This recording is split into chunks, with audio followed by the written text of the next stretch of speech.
Naruto Reborn Wind Shadow. Attack the Country of Fire in the beginning chapter 201 to 220. Koto Amatsukami, what is that? At this moment, Orochimaru felt that something was completely wrong. Oh, you don't know? That is a unique genjutsu of the Mangekyo Sharingan that Shisui Uchiha possessed after awakening his Mangekyo Sharingan. It can invade the opponent's brain without them realizing it and modify their will. After Shisui Uchiha died, one of his eyes was taken by Danzo, and the other fell into Itachi's hands. Orochimaru felt as if his brain had been suddenly struck hard, and a chill from the bottom of his heart made him feel cold all over. He looked at his hands with some disbelief, and said with an ugly expression, "Are you saying that I was subjected to genjutsu by Itachi, and my will was modified, which made me?"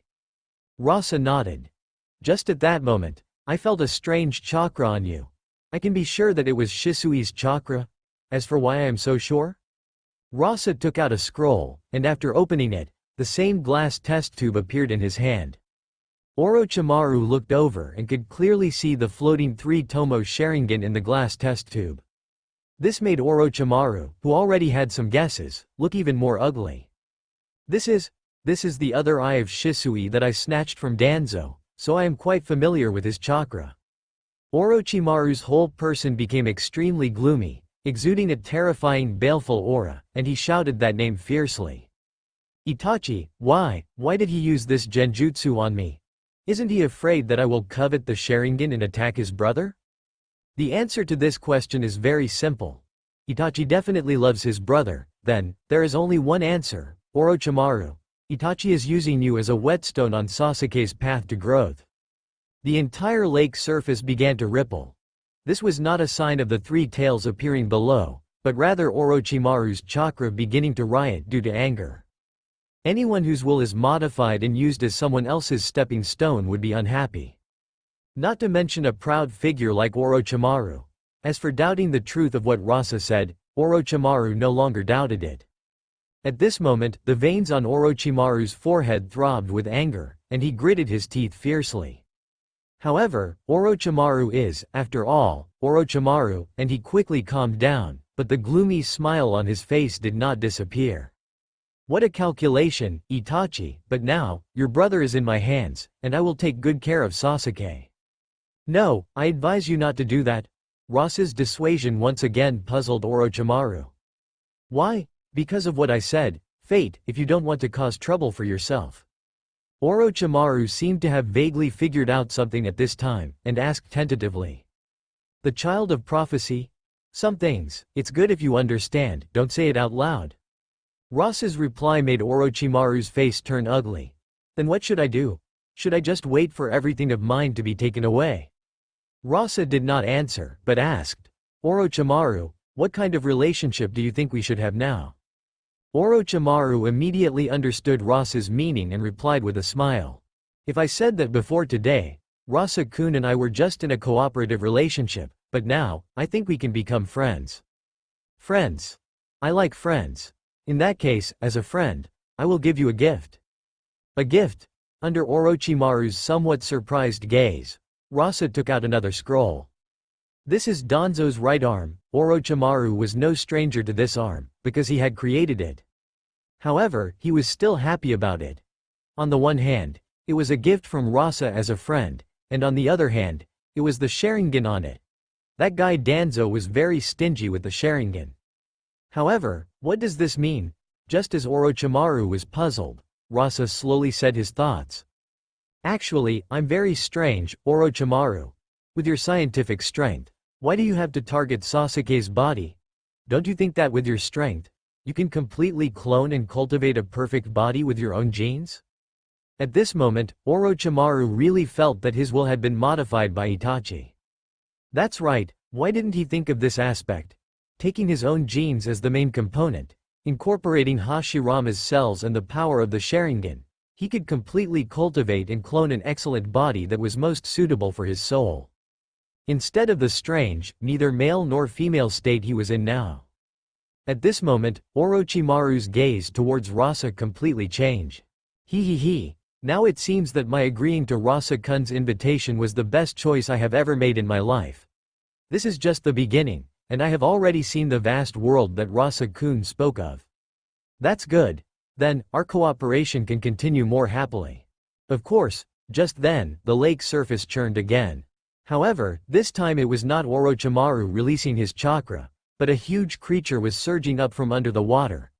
Countless bubbles emerged, and the lake's surface began to ripple. It seems that the three tails is about to come out. Yes, leave the rest to me. Along with the two of them, the lake water, like a mountain, surged up, turning into a torrential rain.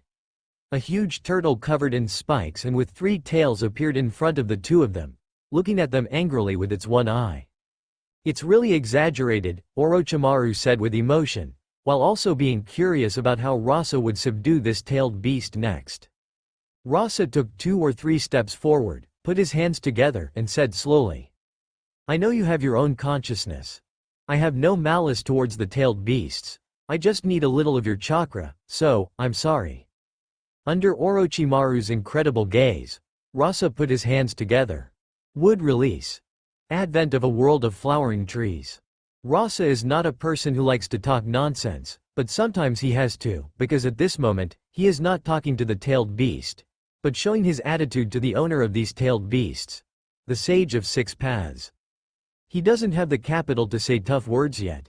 A day later, when the Kirigakure ninja realized that something was wrong and came here, all they saw were the corpses of their dead companions, the calm lake surface, and the missing 3 tails. Wind Country, Sand Village. Ninjas from the front lines are returning to the village in batches to rest. They had been facing off against Cloud Village ninjas in the river country for a long time, but aside from some small-scale skirmishes, Cloud Village showed no intention of expanding the war. The Sand Village ninjas naturally understood the reason. The Cloud Village ninjas were afraid. After all, the 2 Jinchuriki from Rock Village were now in the hands of Sand Village. Without the cooperation of Rock Village, Cloud Village dared not launch an attack on Sand Village alone. This made the Sand Village ninjas extremely excited. You could tell from the happy smiles on their faces when they returned to the village. At the same time, they had a pillar in their hearts that completely reassured them. That was the 4th Kazekage of Sand Village, Lord Rasa. This meant that they no longer felt inferior when facing ninjas from the other 4 great nations. Before this, despite some of the Sand Village's higher-ups constantly clamoring to start a war with the other 4 great nations and join the Ninja World War, the lower-level ninjas were well aware that Sand Village was simply too weak compared to the other 4 great ninja villages. Firstly, in terms of the number of ninjas, Sand Village was far inferior to the other 4 great ninja villages. Secondly, in terms of tailed beast weapons, Rock Village and Cloud Village each had 2 perfect Jinchuriki. Leaf Village had the strongest 9-tailed Jinchuriki, and Mist Village, although it didn't have a Jinchuriki, actually controlled 2-tailed beasts. And Sand Village? They only had an aging Shukaku Jinchuriki with 1 foot in the grave. Finally, in terms of top-tier combat power, the Sand Village ninjas initially didn't quite trust the newly appointed 4th Kazekage. This wasn't to say that the 4th Kazekage was weak, but rather that the cage of the other villages seemed too strong. Besides, the Kazekage hadn't displayed any particularly outstanding battle records. The only thing worth mentioning was the battle against Leaf Village's Yellow Flash, Minato Namikaze, and the legendary Sannin, Jiraiya, which was only a brief exchange. Therefore, they weren't very clear about Rasa's combat power. But now, things were different. The feat of easily suppressing 2 Jinchuriki with his own power completely made the Sand Village ninjas understand the combat power of their village's Kazekage. In fact, some voices had already risen in the village, saying, 4th Kazekage Rasa is the strongest Kazekage. Some people even gave Rasa the title, Sand Village Demigod. Because being able to easily suppress 2-tailed beasts with one's own power was something only the former god of Shinobi, Hashirama Senju, could do.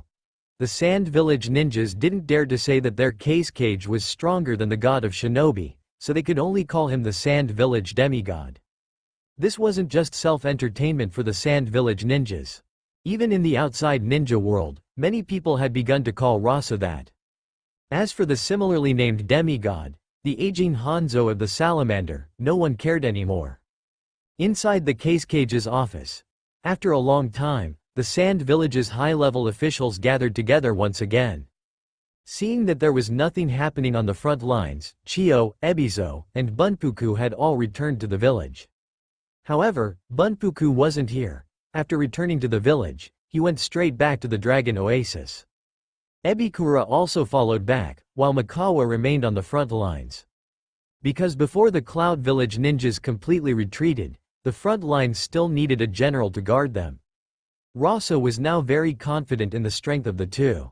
With their mastery of Sage Art energy, both had reached the peak of the Kage level, possessing the ability to influence the battlefield alone. Therefore, there was no need to waste combat power by keeping both of them on the front lines. In addition, Shinga, Maki, Hinoka, and a group of Sand Village high-level officials were also present. The main reason why there were so many people today was that yesterday, Rock Village finally sent a message. Rock Village would send an old acquaintance of Sand Village, Onoki's son, Kitsuchi, to personally lead a team to Sand Village to discuss how to redeem the two Jinchuriki and end the war. This made the Sand Village high-level officials very excited, because it was clear that for Sand Village, which controlled Rock Village's two Jinchuriki, Rock Village was now a large piece of fat meat, and everyone was discussing how to take a bigger bite out of this piece of fat meat. Rasa was a very rational and cautious person, coupled with his experiences from 2 lifetimes. The greedy look on everyone's faces as they discussed enthusiastically made Rasa subconsciously think of those great villains who died from greed. However, he didn't dampen everyone's enthusiasm. Seeing that they couldn't come up with any results, he directly ordered Shinga. Shinga, from now on, you will collect everyone's opinions and draft a plan to deal with Rock Village's visit. Shinga nodded, and the group of high-level officials wisely took their leave. Only the 2 elders, Ebikura, Shinga, and others remained. After everyone had left, Ebizo asked, Kazekage-sama, do you think that everyone's discussion just now was inappropriate? Rasa nodded. Although I also want to take a big bite out of Rock Village, everyone can see the current situation. We can't push Rock Village too hard. Ebikura asked with some confusion. Why? With Sand Village's current strength, we have nothing to fear except for Leaf Village, right? Ebizo answered. That's right, but that's under the condition of one-on-one combat. If it weren't for Kazekage-sama's ingenious move this time to capture Rock Village's 2 Jinchuriki, which eased the situation, I'm afraid our Sand Village wouldn't have been able to cope. Don't forget, Cloud Village also has 2 Jinchuriki, and the 3rd Tsuchikage and 3rd Reikage are also extraordinary in strength. There's also Leaf Village secretly watching us. Although Kazekage-sama, Ebikura, and Mikawa, your strengths have increased a lot, it's still impossible to deal with these alliances. Rasa also nodded. Therefore, for us now, the most important thing is balance. What Sand Village needs is time. We need at least 10 years of peaceful development to allow our Sand Village to develop to the point where we don't fear their alliance. Speaking of this, Rasa directly said to Shinga, from now on, you will customize the negotiation plan according to our previous ideas. Shinga, you will be responsible for this negotiation. Leave it to me. After Rasa finished speaking, he took out a scroll and placed it on the table. Elder Chiyo, this is for you. Chiyo was stunned. Maki stepped forward and handed the scroll to Chiyo. Chiyo opened it and her pupils also shrank. This is? Rasa didn't say it explicitly. Elder Chiyo, it's good that you know. Chiyo also nodded immediately and put away the scroll. The things inside were actually very simple. They were some of Orochimaru's information about his research on wood release, Sharingan, and curse marks, as a gift for Rasa, helping him discover that he had Koto Amatsukami cast on him. However, Rasa also felt that he should urge Chiyo a little. Speaking of which, Elder Chiyo, it's not that I'm urging you, but I've given you a lot of good things, but the results you've given me are very few. Next, there should be a relatively long period of peace. Elder Chiyo, you can't be lazy. Chiyo's expression stiffened. Although she understood in her heart, she said unconvincedly. You brat, what do you think developing new techniques is? It's not that easy. Rasa certainly understood the difficulty of developing new techniques, but what should be urged still had to be urged. At this time, Ebizo, Chiyo's younger brother, gave Rasa a surprise. Kazekage-sama, The reverse summoning technique that you asked me and Hinoka to develop has been completed. Rasa was stunned for a moment, then he remembered and immediately took the scroll to look at it. Ebizo looked at Hinoka behind him and said, "Originally, this technique had some results when developing the gourd sealing technique, but because it hasn't been tested, I'm not sure. However, during this time, after I went to the land of rivers, I took the opportunity to try to build a reverse summoning technique channel with this child, Hinoka. What was the result? Let Hinoka tell you." Ebizo gave the opportunity to Hinoka, who was standing behind him. Seeing everyone's eyes on her, Hinoka directly said without hesitation, "It's a success. Teacher Ebizo and I successfully built a summoning channel that can travel back and forth between two designated locations." Hearing this, the others present who finally understood the reverse summoning technique were all shocked. With this technique, wouldn't it mean that in the future, the Sand Village's troops and support could reach any place in the ninja world at any time? However, the result was obviously not that easy. Although it was successful, Teacher Ebizo and I also discovered some problems. What problems? Chakra. The reverse summoning technique itself consumes a lot of chakra. In addition, the chakra consumed will be even greater depending on the distance and size of the object being transmitted. Teacher Ebizo and I have tried it so far, and just transmitting an object the size of an adult consumes 1/10 of my chakra. 1/10 seems like very little, but don't forget that Hinoka is from the Uzumaki clan. Moreover, the reason why Rasa asked Hinoka to develop this technique was for those giant summoning beasts on the summoning island. Have you tried Sage Chakra? Hinoka nodded. This is also the biggest problem that Teacher Ebizo and I discovered. Sage Chakra doesn't seem to be able to perform this technique. This shocked Rasa. We are also very strange. Obviously, there is no problem with the gourd seal, but it is not possible with this space-time summoning technique. Rasa thought for a while. Even Ebizo and Hinoka couldn't find out where the problem was, let alone him. In that case, he could only ask for outside help. So, he directly used the summoning technique to summon Tagatsuhime. "Sorry to bother you, Miss Tagatsuhime. I summoned you here because I have a question to ask." Tagatsuhime, who was suddenly summoned, was also very surprised. However, during this period of time, she has become familiar with these ninjas from the Sand Village, so she said very politely, "Mr. Rasa, you're too polite. What is the question?" Rasa briefly explained the problem they encountered. After listening, Tagatsuhime already understood most of it and said, "So that's how it is? Can I take a look at this reverse summoning technique?" Of course, after Tagatsuhime took it and looked at it carefully for a few times, she nodded knowingly and said, "I see, the reason why Sage Chakra cannot work on this technique is because the space-time power of this technique is not the native power of our world." Rasa understood immediately, meaning that this was Kagaya Otsutsuki's power. However, the others next to him looked confused. However, from our world and native power, they seemed to have vaguely heard something. Rasa didn't intend to explain, because now was not the time. "Then is there any other way?" Tagatsuhime said hesitantly. "Mr. Rasa, please forgive me for speaking frankly. Although you have mastered powerful Sage Chakra and can use it, you don't seem to understand at all how powerful the power you possess is." Rasa was stunned for a moment, and then he understood what Tagatsuhime meant. Yes, if we are talking about space-time power, he seems to already possess such energy now, but so far, he has only been using some of its superficial aspects. It seems that he must calm down and study the Sage Chakra in his body carefully. Otherwise, he is just a puppet of power, not the master of power. Understanding this, he also said gratefully, "Thank you for your guidance." Seeing Rasa's sincere appearance, Tagatsuhime nodded slightly. Then, she said to Rasa, "If possible, I can help modify this technique, and that should solve the problem." Rasa nodded. "Then thank you very much. By the way, please report to the White Snake Sage that after I finish dealing with the recent matters in the village, I will go to Ryuchi Cave to complete our agreement." Tagatsuhime's eyes lit up immediately. "Great, Mr. Rasa. Then the White Snake Sage and I will be waiting for your arrival." With Tagatsuhime's departure, Chiyo and Ebizo also said goodbye.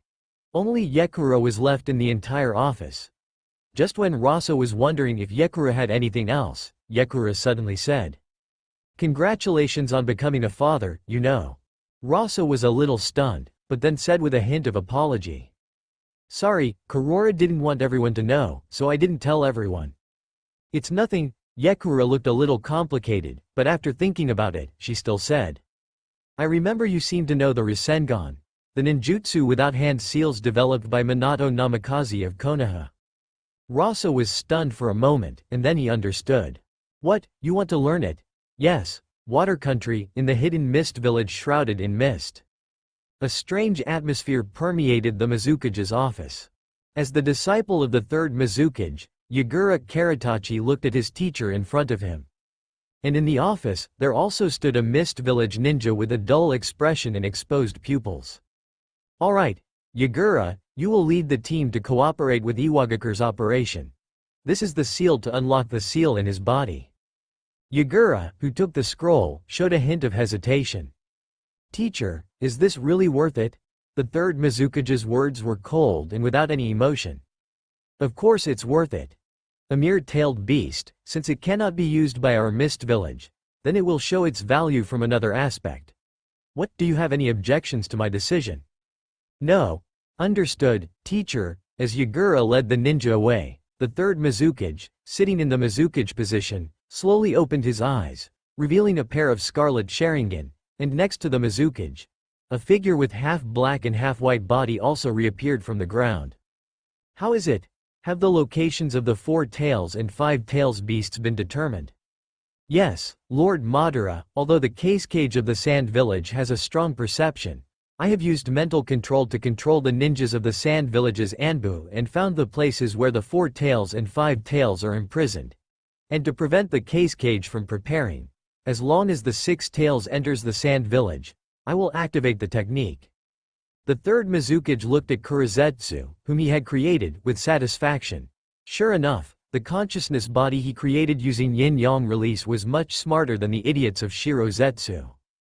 Well done, I'm already looking forward to the scene of 3-tailed beasts making trouble together, he. The Rasengan is actually a very difficult ninjutsu to master. If Rasa wasn't a time traveler, and if Jiraiya hadn't explained the secrets of mastering the Rasengan in detail in the plot, Rasa wouldn't have been able to master the ninjutsu that Minato developed for so long so easily. However, after learning the Rasengan and using it once, Rasa found that this technique was somewhat of a burden to him. Because in its basic form, the Rasengan's practicality is very poor. Its destructive power is only in the range of A-rank ninjutsu. Offensively, it can only be used in close combat. Because in its basic form, the Rasengan cannot be thrown. This makes the Rasengan very easy to break, especially when facing an opponent of Rasa's level. Only in the hands of a ninja like Minato Namikaze, who possesses space-time ninjutsu, can the Rasengan exert its inconspicuous effect.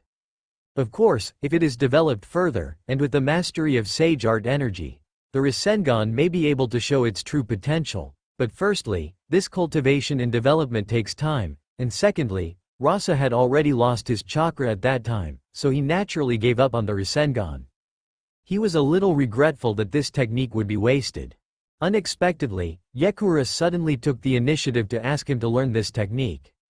Rasa certainly wouldn't refuse. Yekura herself is very talented in technique development, and she is also a close combat ninja. Perhaps the Rasengan is most suitable for Yekura. Dragon Oasis.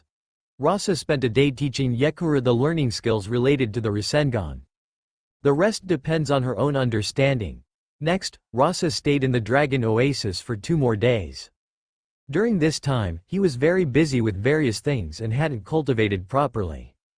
In addition, he had just obtained the power of Shukaku and Isobu, and he had to settle down and familiarize himself with the newly acquired wind release and water release powers. In the Yellow Springs world, the integration of Isobu's chakra fruit caused another change in this small world. At this time, the small piece of land where the giant divine tree was located had become an island. The originally empty space around it had become a huge lake, white clouds floated in the sky, and there was a flowing wind in the air. The wood release representing life, the wind release representing flowing, the water release representing the source of life, and the magnet release representing the movement of all things, These four forces formed a perfect fusion in Rasa's small world. The flowing lake water, the wind in the air, the clouds in the sky, the floating dust, the land underfoot, and the towering giant tree in the center of the land all indicate that the Yellow Springs world is slowly becoming a real world. Rasa is increasingly looking forward to what this world will eventually become as he obtains more tailed beast chakra. As the Yellow Springs world evolves, the sage art energy in this world also becomes more and more dense. Although there has been no qualitative change so far, it still makes Rasa's body begin to become stronger and stronger. This also reminded Rasa of what Tianqin Shenji had told him. Perhaps he should really stop for a while to cultivate properly and comprehend the power in this small world. Instead of constantly acquiring new power but never carefully comprehending it. It's just that time waits for no one, and the chaotic world outside prevents Rasa from stopping at all. Just like today, Rasa only cultivated for a morning and had to leave here and return to the village. Because today is the time for the Iwagakure ninjas to send people to Sanagakure to negotiate. Although he, the Kazekage, doesn't need to appear, he still has to stay in the village and sit behind the scenes. As for the future actions of hunting tailed beasts in time and space, it will have to be suspended for a while. Because except for Isobu, the other tailed beasts all have owners. Although he can know their whereabouts through Black Zetsu, in order to ensure the capture goes smoothly, a detailed plan is still needed. Rasa directly handed this matter over to Orochimaru. Orochimaru didn't have any resentment about being ordered around, and enthusiastically went to help Rasa formulate a plan. After returning to the village, Rasa first returned to the Kazekage's office and met with Maki and Shinga to confirm some things. When will the people from Iwagakure arrive? According to the news passed back by the Anbu, they should arrive around tonight, and everything has been arranged. Well, Shinga, according to the agreement, we'll leave the rest to you. Maki can assist you. If there's anything you're not sure about, ask me. Yes, Kazekage-sama. How are the two Jinchuriki doing? They are still sealed, but in order to appease the people of Iwagakure, I have ordered people to take good care of them. Well, it's a pity that we can only extract that little bit of chakra. Rasa still wanted to directly extract the chakra of these two-tailed beasts and extract a chakra fruit from each of them. That way, he wouldn't have to bother to capture them. But he still didn't dare to take this risk. Although he can now go to another future timeline, this timeline is his base camp, and he must adopt the most prudent way of doing things. Although Iwagakure is here to seek peace this time, the Anbu cannot relax their vigilance to prevent them from making any sneaky moves. Hey, after arranging a few words, Rasa left the office and returned to his home. Rasa's home. Rarely lively. A family from two timelines living together under one roof. Under the warm light. In the kitchen, Temari happily stirred the pot, Gaara gently cut carrots under Kurora's guidance, and Kankuro set the table in the dining room. This scene, which used to only appear in their dreams, has now become a reality for the three of them. The biggest change among the three is Gaara. The power of maternal love is indeed great. Although the three of them understand that this is not their real mother, love does not lie. Gaara's originally violent personality became as docile as a kitten beside Kurora. Moreover, because Shukaku's chakra was absorbed and the seal was strengthened, Gaara got plenty of rest, and his whole person became sunny. Just then, the sound of the door opening rang out. Rasa walked in. Compared to the time spent with Kurora, the three of them spent much less time with their father from this timeline. However, the three of them also understood. During this period, through understanding Sanagakure in this timeline, the three of them also knew the current situation of Sanagakure. Under the shadow of war, besieged by Kumogakure and Iwagakure, and with Konoha eyeing them covetously.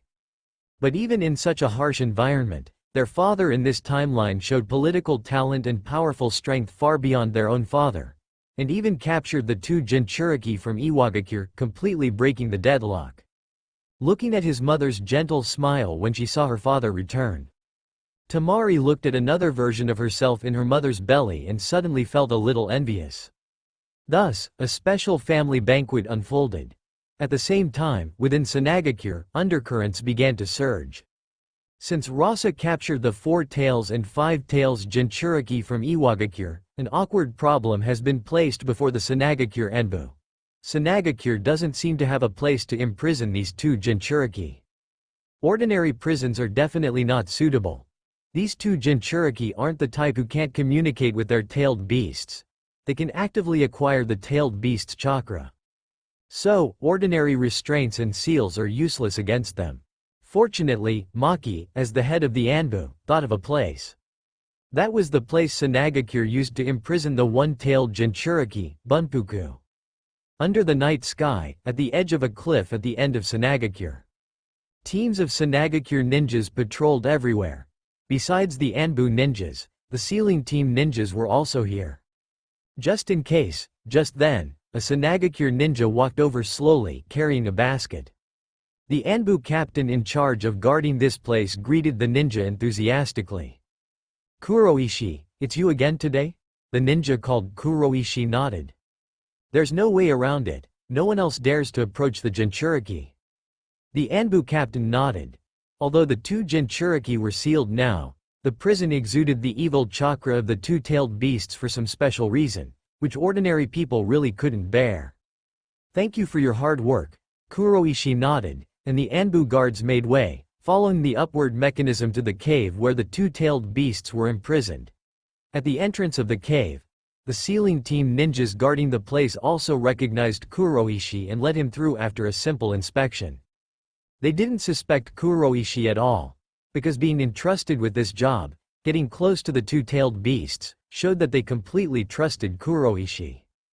And Kuroishi was indeed worthy of such trust. Because Kuroishi was absolutely upright and proper. He was once the guard of the deceased 3rd Kazekage and a veteran member of the Anbu. Although, since the 4th Kazekage Rasa took over after the 3rd Kazekage's death, his identity had become awkward. No one had ever doubted Kuroishi's love for Sanagakure.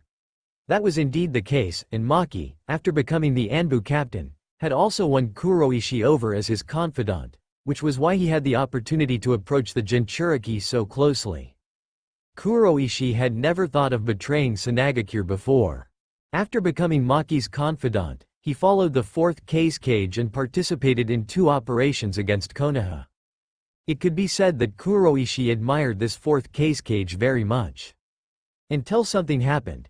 A strange fellow appeared before him and told him the truth about the death of his most respected 3rd Kazekage. The 3rd Kazekage was actually killed by Sasori of the Red Sand, the grandson of Elder Chiyo. Not Danzo Shimura of Konoha. Then, the strange man told him something even more painful. That the 4th Kazekage, even Maki and Lady Yekura, actually knew all of this. They actually covered up the truth for that Sanagakure rogue ninja who killed the 3rd Kazekage. Kuroishi felt his worldview collapse all at once. The village he once respected had completely become unfamiliar. Why was this happening? Then, the strange man gave him something. As soon as Kuroishi walked into the cave, he felt the evil chakra emanating from the cave. At the end of the cave were 2 Jinchuriki, their bodies below the neck completely restrained within special sealing puppets, only their heads exposed. At that moment, both Jinchuriki looked extremely weak, their heads drooping. Seeing Kuroishi walk in, they only glanced up before showing no further reaction. Kuroishi didn't make any extra movements either, only walking up to the 2 of them, taking out the food and water from the basket, and personally feeding them. Although it was somewhat humiliating, the 2 Jinchuriki swallowed the water and food to survive. Before long, after finishing the food he brought, Kuroishi cleaned up the dishes. But he didn't leave as usual, instead looking at the 2 Jinchuriki and saying, "In 5 minutes, ninjas from Iwagakure will enter Sanagakure." Kuroishi's sudden strange words startled both of them, and then they saw an incredible scene.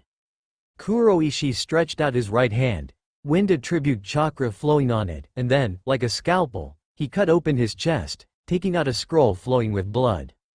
After opening it in front of the 2 Jinchuriki, he formed hand seals.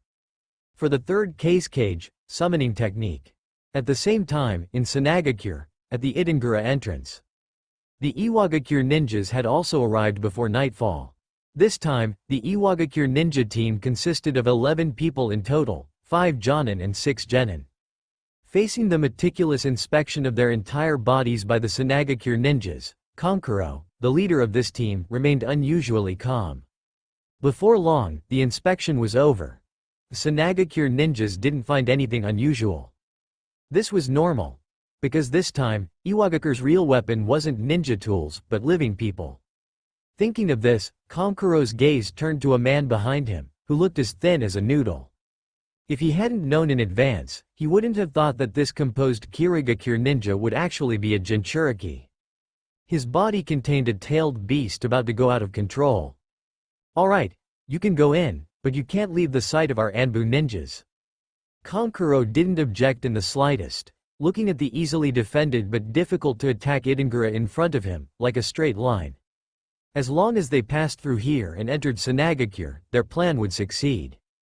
And just then, in Sanagakure, in Rasa's house, Rasa, who was adapting to his role as a father in advance, explaining some senjutsu energy cultivation issues to his children from the future, suddenly sensed something and his pupils shrank.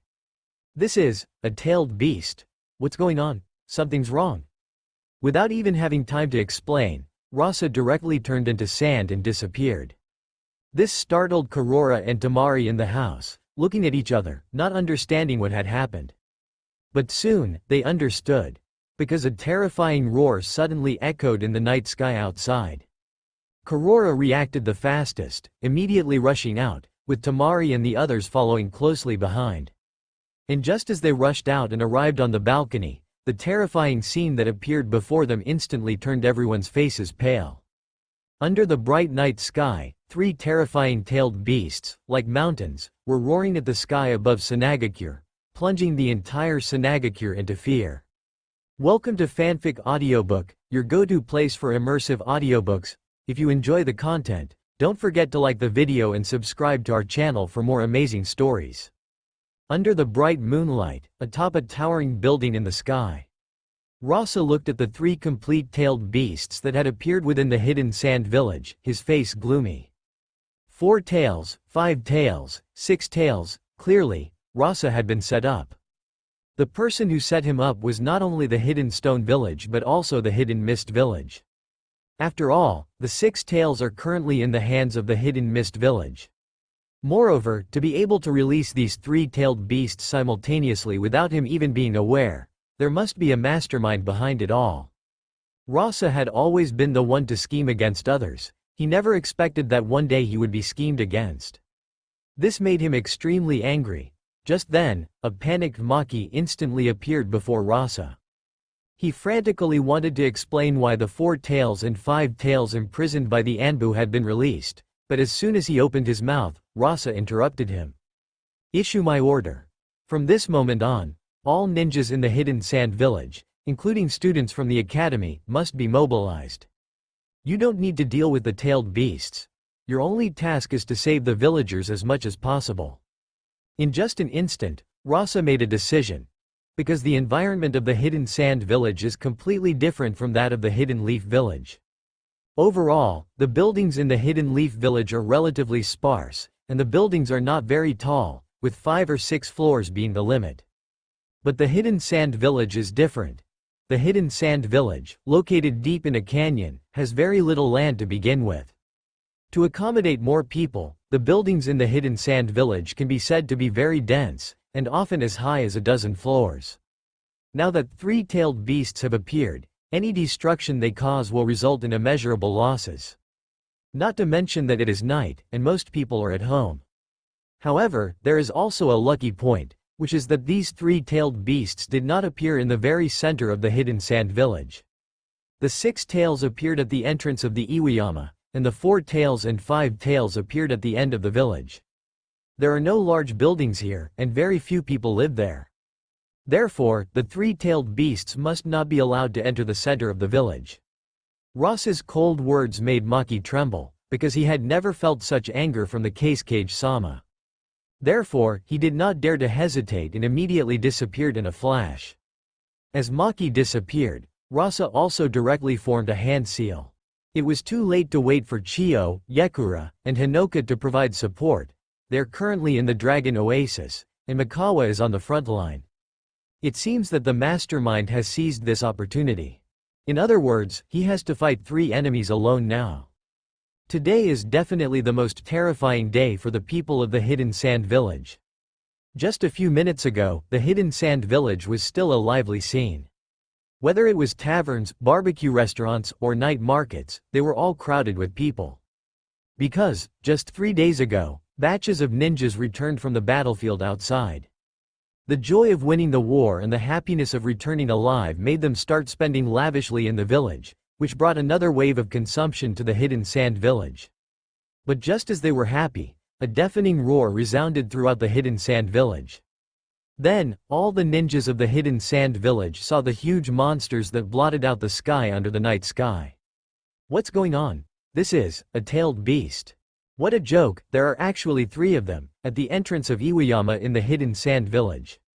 The huge body of the 6 tails directly caused the surrounding Hidden Sand Village ninjas to retreat in horror. At this moment, it was not only the ninjas of the Hidden Sand Village who were terrified, but also the ninjas of the Hidden Stone Village who changed their expressions drastically. Because at the moment when the 6 tails appeared, they also heard the roars of the other 2 tailed beasts. And then they saw the complete 4 tails and 5 tails. What's going on? This is different from the plan. The original plan of the Hidden Stone Village and the Hidden Mist Village was to take advantage of the chaos caused by the appearance of the 6 tails in the Hidden Sand Village, and Kuretsuchi and the others would go to the place where the 4 tails and 5 tails were imprisoned according to the information, and rescue the 2 Jinchuriki. But now, the 4 tails and 5 tails were directly released and entered their complete forms.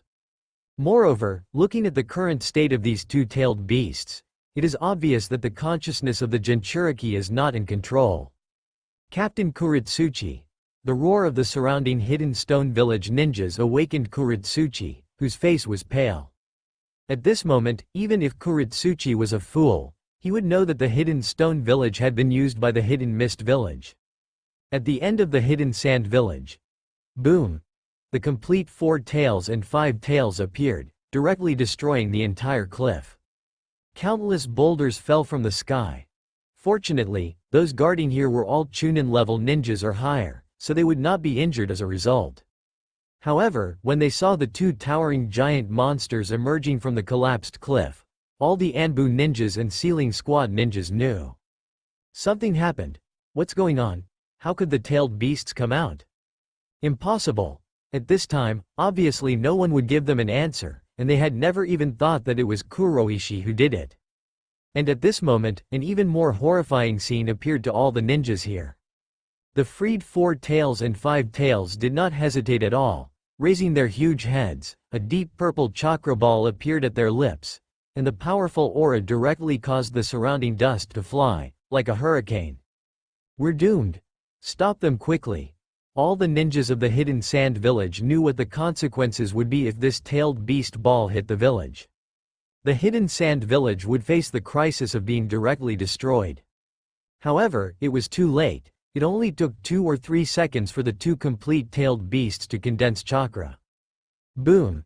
2 huge tailed beast balls with a diameter of 3 meters were directly fired towards the center of the Hidden Sand Village. At this moment, above the sky of the Hidden Sand Village, countless sand gold directly shot towards the tailed beast ball fired by the 4 tails, turning into 2 huge sand gold giant hands, tightly pinching the 2 tailed beast balls in their hands, and then turning them around, raising them into the air. Boom! Above the sky of the Hidden Sand Village, a world-destroying explosion occurred. The bright light illuminated the entire dark night sky. Even cities hundreds of kilometers away saw that dazzling spot of light at that moment. Yekura, Chio, and others who were training in the Dragon Oasis also noticed it in an instant. That's the direction of the village, that's bad. They quickly put everything down and rushed towards the Hidden Sand Village. And in the Hidden Sand Village, the huge explosion that was enough to destroy the village did not cause any damage to the Hidden Sand Village. Because a thick cloud of sand gold appeared above the Hidden Sand Village, like a giant umbrella, protecting the entire Hidden Sand Village. After experiencing the horror of death, the ninjas and civilians of the Hidden Sand Village who survived the disaster also understood. It's the Kazekage Rasa sand control technique. The Kazekage Sama protected us, and 10 kilometers outside the hidden sand village. Feeling all of this, Uchiha Madara under the mask let out an excited voice. Controlling three-tailed beasts for the first time is really a bit unfamiliar, but the next attack won't be, so, how will you deal with this next move? At that moment, the 4 tails and 5 tails once again condensed tailed beast balls, even larger than before. In another direction, the 6 tails also raised its head, forming a tailed beast ball with a diameter of 10 meters. Meanwhile, Rosa, sensing the strange state of these 3-tailed beasts, understood what was happening. He noticed black iron rods embedded within the bodies of these 3-tailed beasts. No wonder they can control the 3-tailed beasts without me even sensing it. However, Rosa scoffed upon seeing this. The same trick won't work on me. Sage Art Boundary Release. Wood Style, Wood Human Technique. Sage Art Boundary Release. Magnet Release. Shukaku Manifestation. Ruyi Jingu Bang. What? Sanagakure, the residents of the Sand Clan. Since the Hidden Cloud Village's attack, Kunimi, Sarah, and Maki had grown closer, and feeling their own weakness, they began to train even harder. As the strongest of the 3, Kunimi naturally took on the responsibility of teaching the other 2. After all, the Ninja Academy's first year didn't teach ninjutsu. Therefore, Sarah and Maki would visit Kunimi's house whenever they had time. Today was no different. Just as the 3 were practicing kunai throwing under Kunimi's guidance, the tailed beasts appeared. It could be said that the entire process, from the appearance of the tailed beasts to the present, had taken less than a minute. However, the terrifying destructive power displayed allowed the 3 children to experience their own insignificance for the first time. Because of this, they felt for the first time just how powerful the Kazekage, who protected them, was. So amazing. Is this the Kazekage Sama's strength? As ninjas who had just come into contact with chakra, Sarah and Maki didn't clearly perceive how powerful Rosa was. But Kunimi was different. As a ninja who had also awakened magnet release, Kunimi could only control less than a quarter of his body weight in iron sand. Before this, when his father told Kunimi that the Kazekage Sama was much stronger than him, that the difference was like heaven and earth, Kunimi didn't take it to heart, because in his mind, his father was the strongest. But at this moment, looking at the dense iron sand that covered the entire sky above Sanagakure, Kunimi finally understood. However, Kunimi didn't have time to marvel, because he could clearly see that the 3 giant monsters were once again condensing terrifying chakra balls, several times larger than before. The terrifying explosion from just now was still ringing in his ears. In this instant, Kunimi also felt what fear and despair were. But just then, strange phenomena appeared in the sky and on the earth. The yellow sand in the sky gathered and solidified into a giant tanuki monster, descending from the sky and appearing in front of the giant ape monster. From the earth, a loud rumbling sounded, and huge, thick branches rose from the ground, transforming into a giant wooden figure, appearing in front of the monster that resembled a white giant horse. These 2 newly appeared giant creatures both performed the same action. They stretched out their right hands, directly grabbed the chakra balls condensed by the 2-tailed beasts, and struck them towards the faces of the 2-tailed beasts. On the other side, although no equally giant monster appeared, a huge golden iron staff appeared in everyone's field of vision. Facing the chakra ball fired by the slug-like monster, it directly swung the staff, sending the chakra ball flying back to its owner. Boom! Boom! Boom! A huge explosion occurred once again, and the dark night sky was lit up once more. This time, without the protection of the iron sand cloud, the strong light generated by the explosion made everyone involuntarily close their eyes. Although the Shukaku manifestation and the wood human served as barriers to block it, the impact still affected the entire Sanagakure, causing Sanagakure to be like it had encountered a tornado. Buildings were destroyed, and countless people were blown away. Careful, Mom. Looking at the incoming impact, Temari, Kankuro, and Gaara's expressions changed drastically. Gaara subconsciously wanted to break the taboo Rosa had given him and use his chakra to protect Karora. But just then, a thick sand wall stood in front of the 3. It was Karora. Although she had now become a housewife, she was once the only successful subject of the Shukaku experiment and also possessed the ability to control sand. Don't be afraid, mommy is also very strong, mommy will protect you. The impact of the surrounding explosions continued to ring out. Temari, Kankuro, and Gaara looked at the gentle Kurora, completely regarding Kurora as their mother, and a determination to protect their mother arose in their hearts. Temari even asked with concern, "Father should be alright, right? Don't worry. Believe in your father." The explosion quickly ended, and the smoke dissipated. When the people of Sanagakure opened their eyes again, everyone's pupils were dilated, and their faces were filled with despair. Although, at this moment, under Rose's protection, Sanagakure wasn't completely destroyed like Konoha. The entire Sanagakure was still like a scene after the arrival of the apocalypse. Countless buildings were destroyed, the entire village was in chaos, and countless Sanagakure villagers were buried under the ruins. And when they looked around, they trembled in fear. The Ichizenten and the cliff at the rear of Sanagakure had completely disappeared. Only the cliffs on the left and right sides existed like a waste.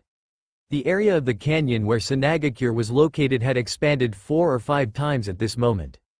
The canyon where Sanagakure was located had turned into a strange structure like a gourd at this moment.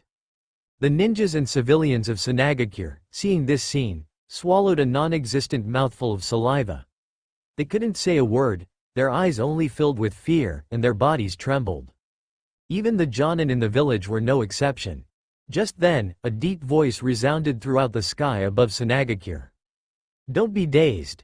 Now is the time for the ninjas of our Sanagakure to unite as one." This voice reawakened everyone. Familiar people had already heard who the owner of this voice was. It's Kazekage-sama. It's Kazekage-sama's voice. This instantly gave everyone in the originally confused Sanagakure a backbone once again.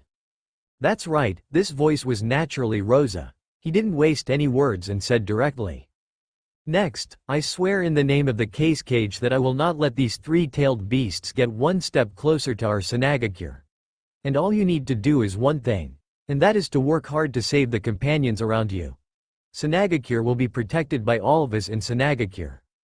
At this moment, everyone's eyes lit up again. Why?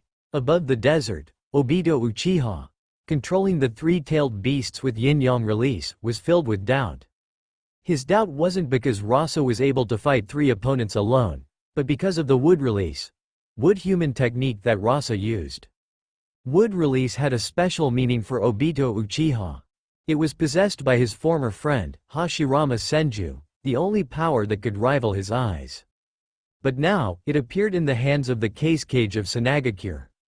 Although Obito Uchiha, who defected from Konoha, didn't have much affection for Konoha, he still felt some displeasure when he saw his friend's power appear in another ninja village. In that case, Obito Uchiha, under the mask, let out a low voice and then formed hand seals. Even for tailed beasts, being hit by their own tailed beast bomb wasn't an easy thing.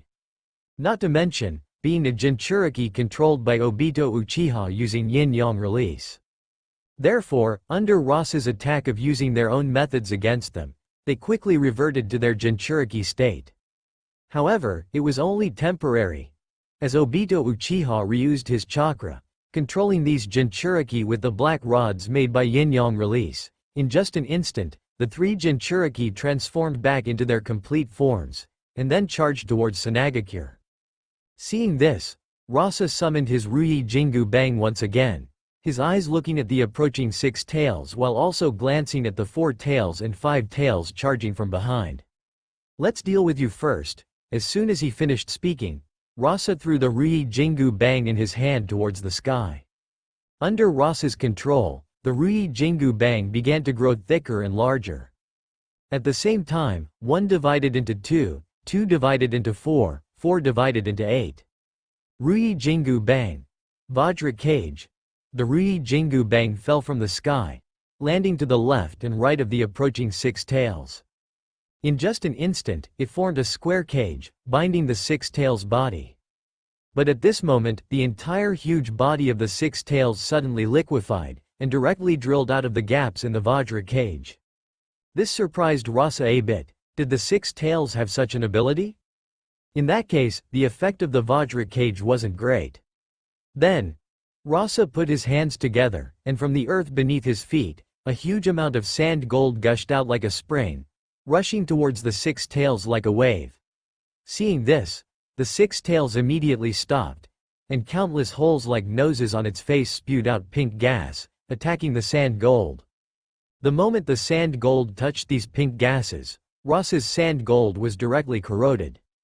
Oh, as expected, tailed beasts all have some amazing abilities. If it were before, Rasa might have been in the mood to play with these tailed beasts, but now.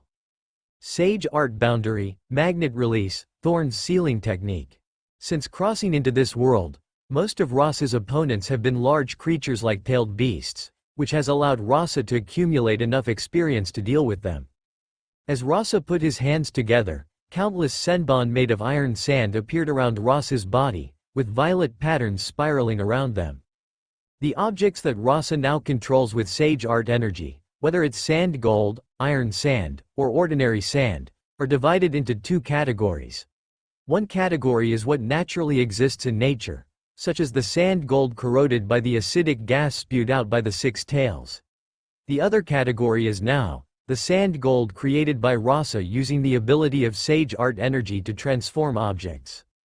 The only difference between the two is that the second type of sand gold, because it's entirely transformed by Sage Art energy, has a very strong ability to absorb chakra. Like this moment, accompanying countless senbon falling from the sky, shooting towards the six tails. The acidic gas spewed out by the six tails actually had no effect on these senbon. Obito Uchiha wasn't too surprised, because he had seen it not long ago, in the battle between Rasa and the two Jinchuriki from Iwagakure. He had personally seen Rasa use this technique, and the ability to absorb chakra had displayed. However, the next scene made him realize that he had underestimated the power of this technique. Because in Obito Uchiha's calculations, although these senbon had the ability to absorb chakra, compared to the tailed beast's huge chakra, the absorbed chakra was only a drop in the bucket. In addition, with the strong acid contained in the six tails' skin, these kunai would be dissolved before they absorbed much chakra. But when these senbon hit the six tails' body, Obito Uchiha quickly realized that something was wrong.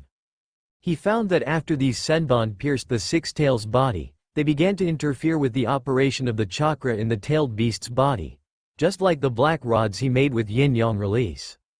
Although the control ability of these senbon wasn't as perverted as the black rods, it was better in quantity, and once hit, these senbon would interfere with the tailed beast, affecting the tailed beast's movements, allowing more senbon to hit the tailed beast. If Obito Uchiha didn't sense it wrong, this power that affected the tailed beast's chakra was Shukaku's sealing formula. Interesting. Obito Uchiha rarely let out a few exclamations of admiration, and at the same time, immediately gave up control of the six tails.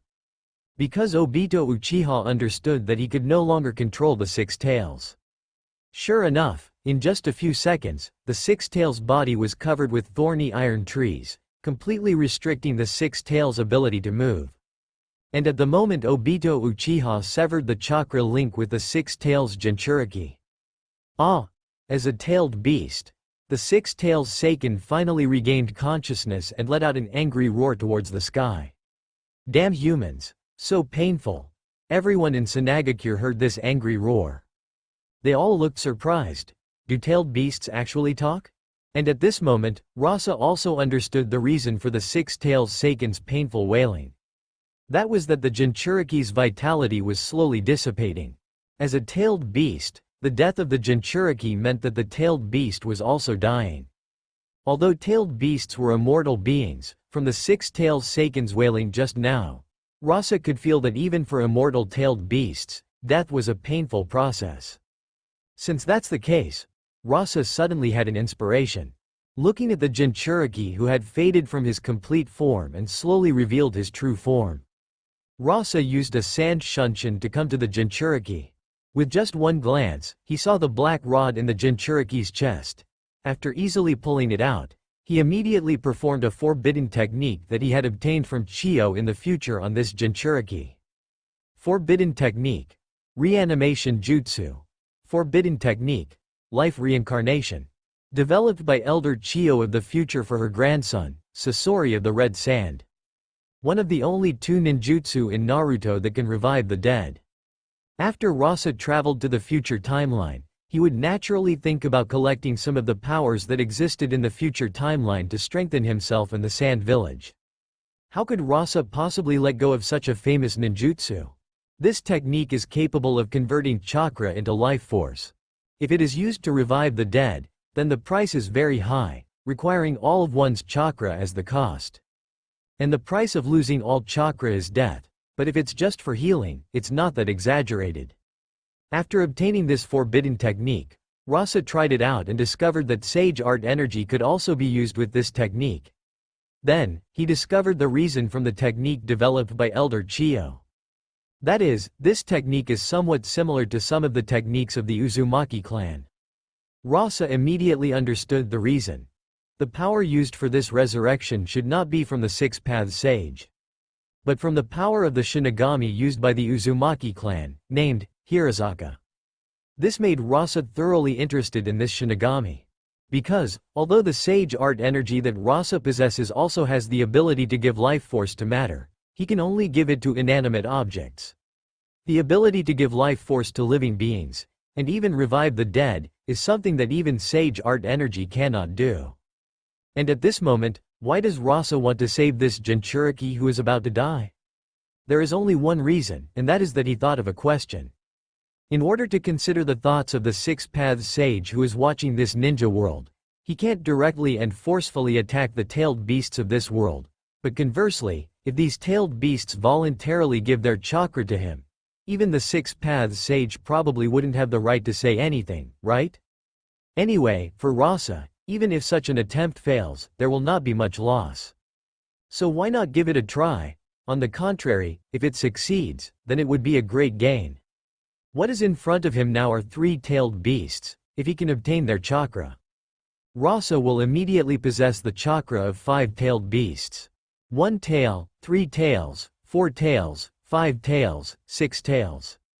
Under the power of life reincarnation, the Jinchuriki's life state was stabilized in a short while. Then, Rasa used sealing techniques to completely seal the Jinchuriki.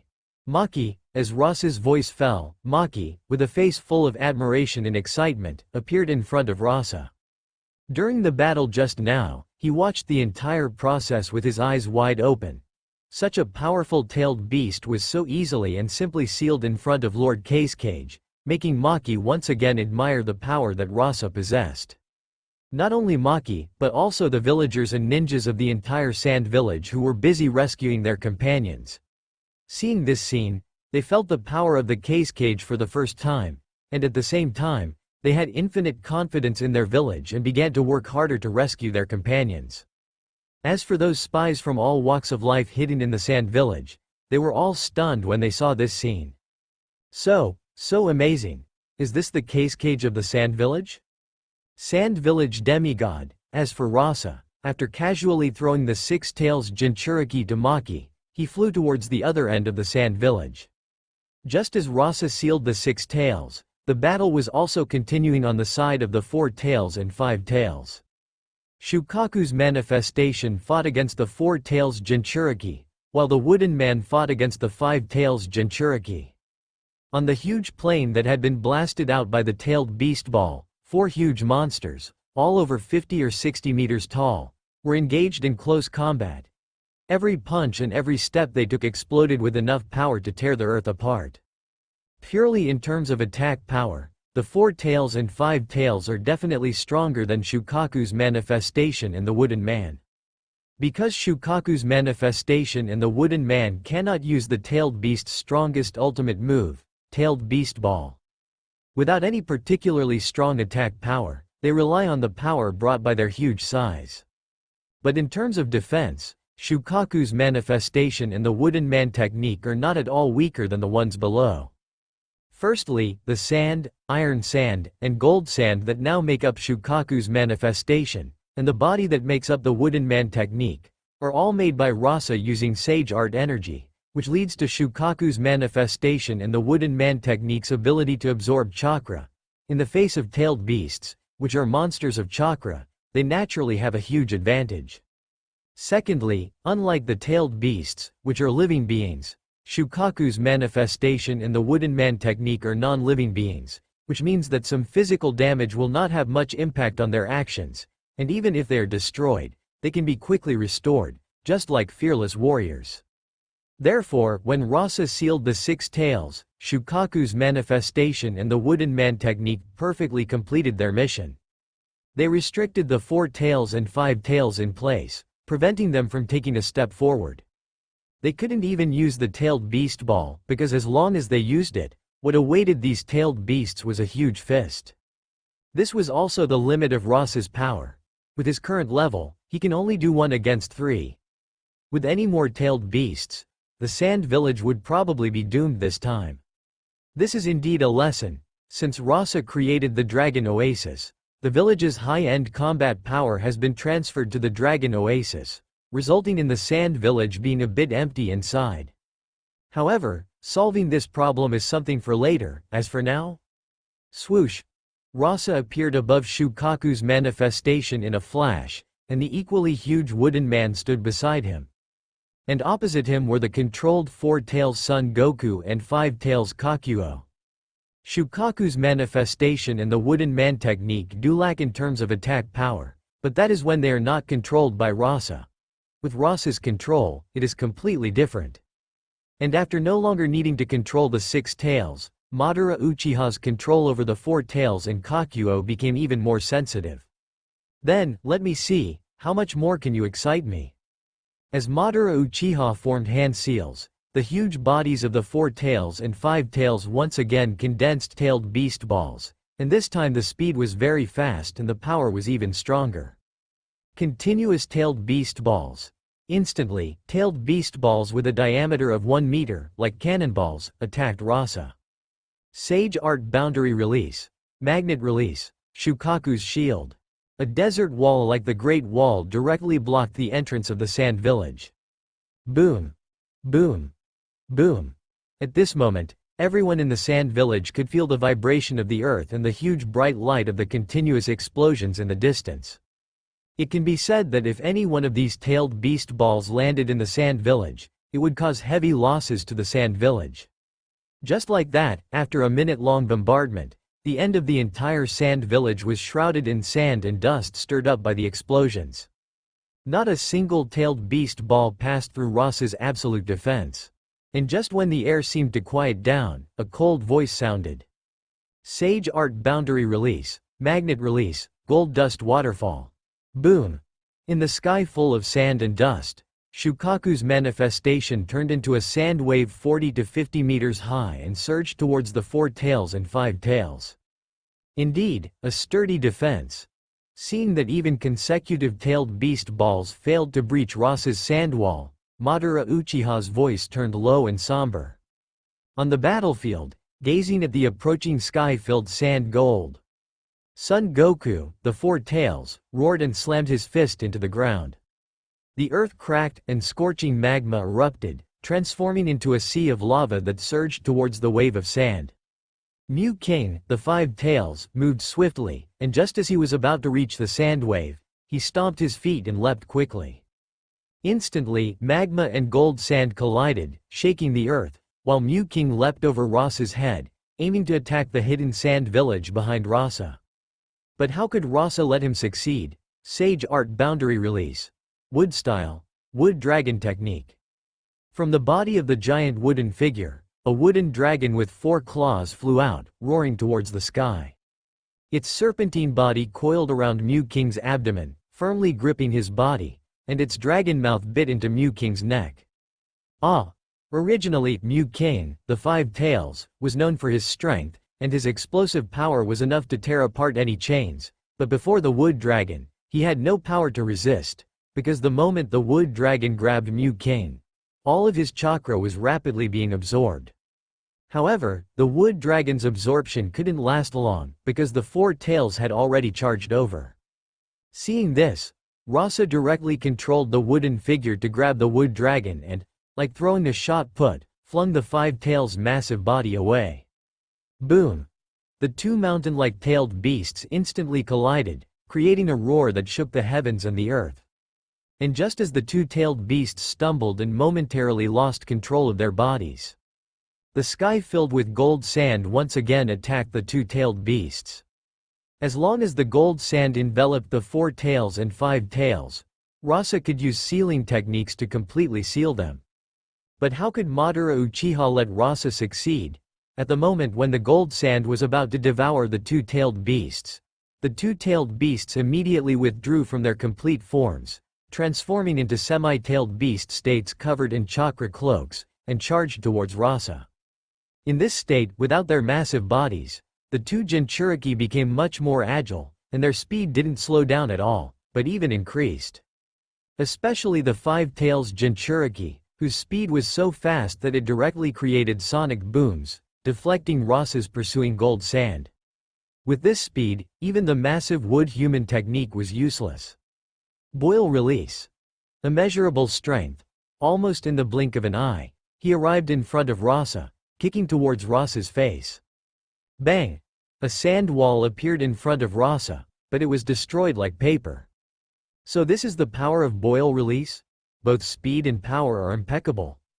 Although Rasa's physical qualities have now reached the state of maintaining the five gates in a normal state, he still didn't dare to be careless. Strange arm technique.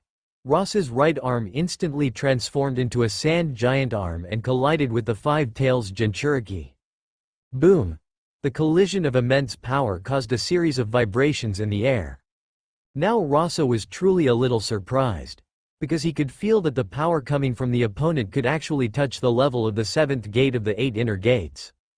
However, Rasa didn't have time to marvel, because at the moment the two sides disengaged. Pucci! Countless white, scorching steam gushed out from the five tails Jinchuriki's mouth, directly turning the surrounding world into a white expanse. Rasa held his breath and concentrated, forming a circle of sand armor around his body to prevent the white steam from containing poisonous gas, while watching the five tails Jinchuriki in front of him also form hand seals with one hand. Wind release. Great breakthrough. The power obtained from Shukaku allowed Rasa to regain control of wind release and simply learn to use Sage Chakra to use some wind release ninjutsu. A powerful hurricane directly attacked the five tails Jinchuriki's face at close range. Boom! The powerful force directly blew away the five tails Jinchuriki, even in his semi-tailed beast state. And just at this moment, the four tails Jinchuriki, shining with fire and entering lava release chakra mode, also attacked from the side. I've been waiting for this moment. Water release, exploding water colliding wave. The plot has perfectly explained the way to deal with the four tails Jinchuriki. That is to use water release. Rasa naturally had no way to do this before, but after capturing the three tails, he regained the power of water release. Moreover, his vast Sage Chakra made his water release even more powerful. Ha! Instantly, with Rasa's feet as the center, a huge wave surged out, directly sweeping towards the surroundings. The four tails Jinchuriki, who had charged over with scorching magma, was immediately swallowed. Before long, the crater that had been blasted out by the tailed beast ball turned into a lake. How amazing! Lord Kazekage's chakra is too terrifying. He actually created such a huge lake in our arid hidden sand village. Sela, accompanied by the sound of scorching fire and water coming into contact and evaporating, the four tails Jinchuriki's figure flew out of the lake and stood on the calm surface of the lake, cancelling lava release chakra mode and transforming into a semi-tailed beast state. The five tails Jinchuriki, who had been blown away by wind release, also returned to the four tails side in a semi-tailed beast state. The two, draped in scarlet-tailed beast cloaks, howled like beasts, staring at the calm surface of the lake. Without even thinking, Rasa's figure must be hidden in the water below. But at this time, Madara Uchiha encountered a problem. As a master of this level, Madara Uchiha's perception and reaction speed were certainly outstanding. Even if he couldn't sense Rasa's Sage Chakra, his battle intuition would allow him to easily handle this situation. But the problem now was that he was using yin-yang release to control the two-tailed beasts, and his main body was still far away from the hidden sand village. This meant that the current Madara Uchiha couldn't perfectly use the power of the two-tailed beasts and react in time, as if he were fighting with his own body. However, was this really a problem? Since Rasa wouldn't come out, then Madara Uchiha would force him out. The two Jinchuriki in their semi-tailed beast forms simultaneously began to prepare tailed beast balls. Vast chakra gathered at their mouths, but just at this moment. Suddenly, without any warning, a giant hand composed of water stretched out from under their feet, directly dragging the two Jinchuriki into the water. The tailed beast balls were immediately cancelled, and the two bodies fell directly into the lake. At this moment, the two underwater also saw Rasa floating in the water. At the same time, Madara Uchiha also noticed something was wrong. Does this water also have the ability to absorb chakra? However, with the chakra cloaks in their semi-tailed beast states, it wouldn't be so easy for this water to absorb them all at once, but continuing to stay here was definitely not a good idea. So, Madara Uchiha subconsciously wanted to control the two Jinchuriki to leave the water. But at this moment, Madara Uchiha discovered something was wrong. Something's not right. With the speed of the Jinchuriki in their semi-tailed beast states, it would only take a moment to leave the water. But why didn't the distance to the surface of the lake seem to be getting closer? It felt as if they hadn't moved at all. However, Madara Uchiha quickly discovered the reason. I see, you actually moved all the water in this lake along with them. Remarkable. But how fast can you really be? Bang! White steam gushed out from the Five Tails Jinchuriki's body, allowing the Five Tails Jinchuriki's speed to explode, directly rushing out. The Four Tails Jinchuriki naturally didn't have such an ability. However, it didn't matter. The Five Tails Jinchuriki, who had rushed out of the water and into the sky, directly began to condense a tailed beast ball. Madara Uchiha's idea was simple. That was to directly evaporate the entire lake surface using a tailed beast ball. This was an easy task for the tailed beasts. Unfortunately, just as the Five Tails Jinchuriki launched the tailed beast ball, a huge figure stood in its path. Boom! A wooden golem. Looking at the giant wooden figure using both hands to directly catch his tailed beast ball, a trace of nostalgia flashed in Madara Uchiha's eyes. To actually be forced to this extent, it seems my revival plan needs to change. After all, he had lost his eyes. Although Madara Uchiha could now use the white Zetsu's body and the demonic statue of the Outer Path's chakra to control the tailed beasts with yin-yang release, he ultimately couldn't exert his full power. Judging from the current battle, this kind of power seems somewhat powerless against this brat, because he had already sensed that his connection with the Four Tails Jinchuriki had been severed. If he only had the Five Tails left, it would be even more impossible to do anything to Rasa. In that case, let me give you one last grand gift, brat. At this moment, the Five Tails once again returned to its complete form, retreating backward. After moving away from the lake, it raised its head high, and a massive chakra gathered, forming a tailed beast ball even larger than the Five Tails body, as huge as the moon, appearing before everyone in Sanagakure. Hey, you've gotta be kidding me. Seeing this massive tailed beast ball, the pupils of everyone in Sanagakure dilated, and their faces turned pale. Sanagakure had already witnessed the destructive power of a tailed beast ball with a diameter of less than 10 meters, which had directly blasted out an area larger than Sanagakure itself. But now, the tailed beast ball in front of them probably had a diameter of 50 or 60 meters. Can the Kazekage-sama really stop such a tailed beast ball? Everyone swallowed hard. Far away, Madara Uchiha, who was controlling the Five Tails, let out an excited laugh. Since this was the last move, there was no need to hold back. Madara Uchiha didn't care about the lives of these beasts. He was very satisfied with the ultimate tailed beast ball unleashed at the cost of consuming the Five Tails, Kokuo's life force. Facing such a terrifying move, Rasa felt the pressure from Madara Uchiha for the first time. To think, this was Madara in his old age without the Rinnegan. How terrifying would Madara Uchiha in his prime have been? Fortunately, he wasn't weak now either. Thinking of this, Rasa threw the already sealed body of the Four Tails Jinchuriki, Roshi, behind him, then flew towards the Five Tails Jinchuriki, simultaneously forming hand seals. Sage Art Boundary Release. Wood Release. Wood Golem Technique. Sage Art Boundary Release. Magnet Release. Shukaku Manifestation. To Rasa's left and right, the enormous wood golem and Shukaku manifestation appeared at the same time. However, Rasa also knew that the defensive power of the current wood golem and Shukaku manifestation was not enough to withstand such a huge-tailed beast ball. In that case, he would fuse the Shukaku manifestation and the wood golem together, and just fusing them into one wasn't enough. Sage Art Boundary Release. Secret Technique. Avatar of Devas. At this moment, under the bright night sky, a being with its head touching the sky and its feet on the earth, shaped like a human, clad in golden and black armor, holding an iron staff with gold at both ends and black in the middle, stood there like a mountain, 2 or 3 times taller than the tailed beast's body.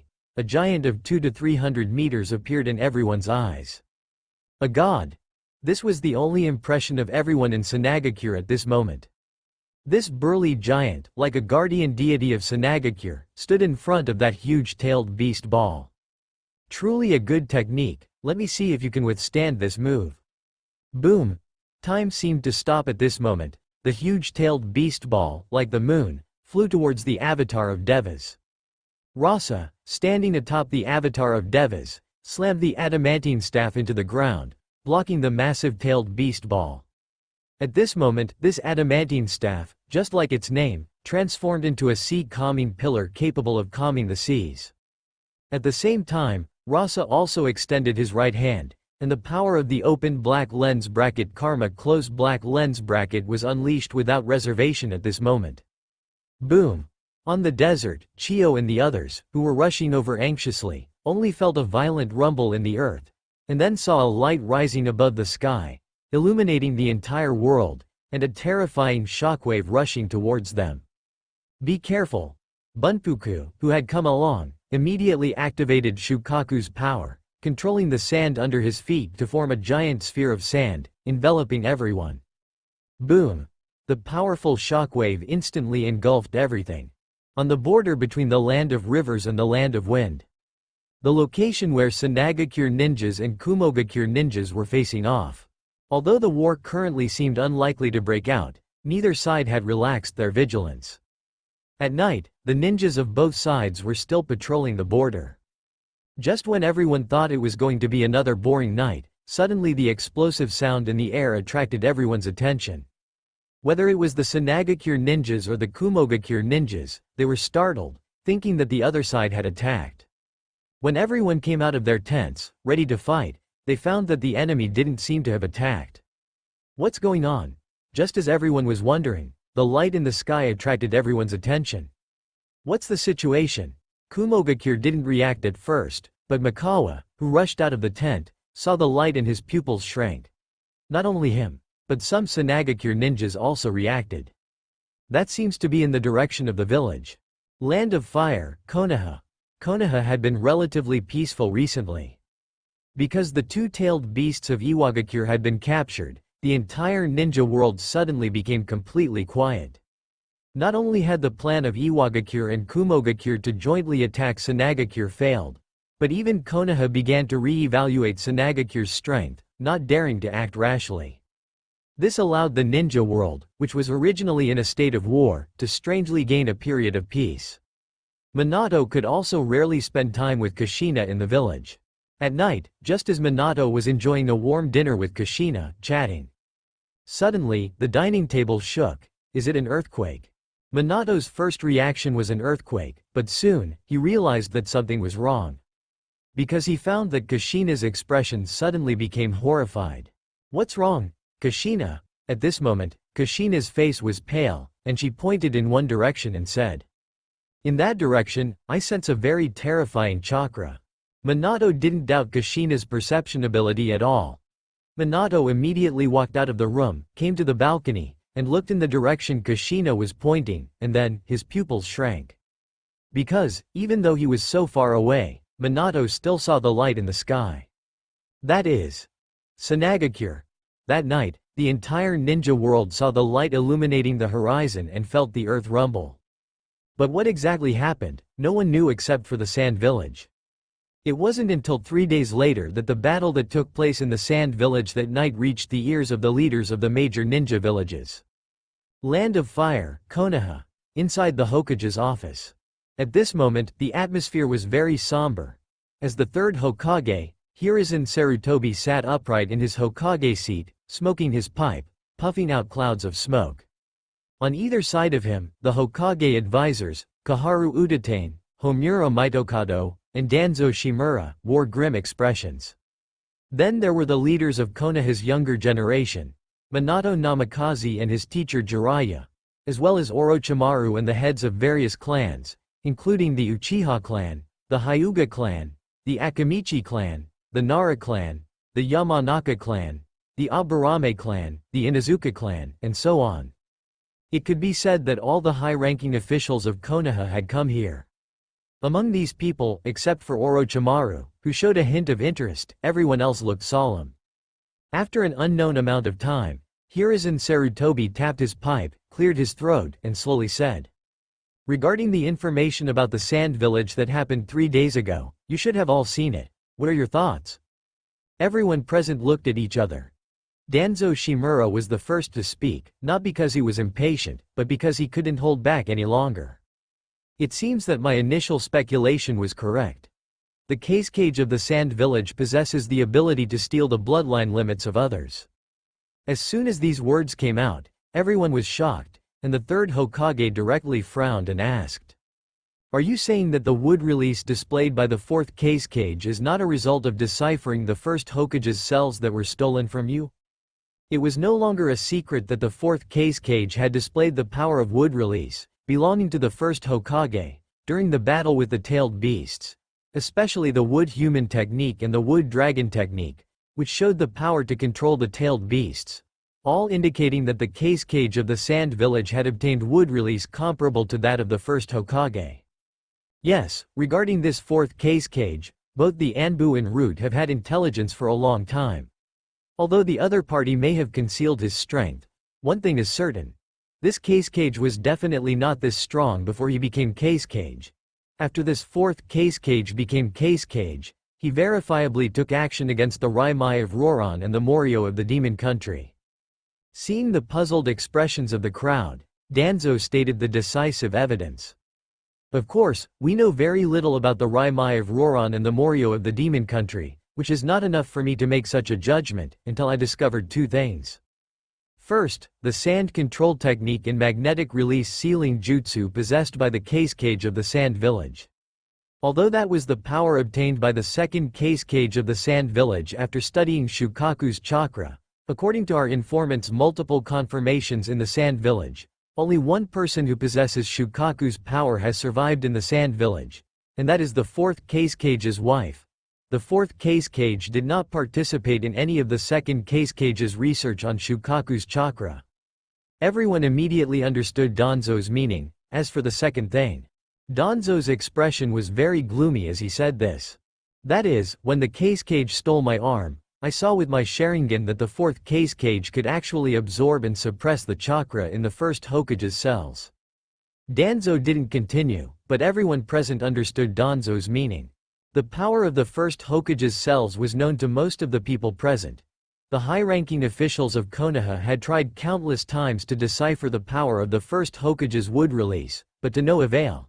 Instead, the fourth Kazekage of the Sand Village obtained it, so the answer was obvious.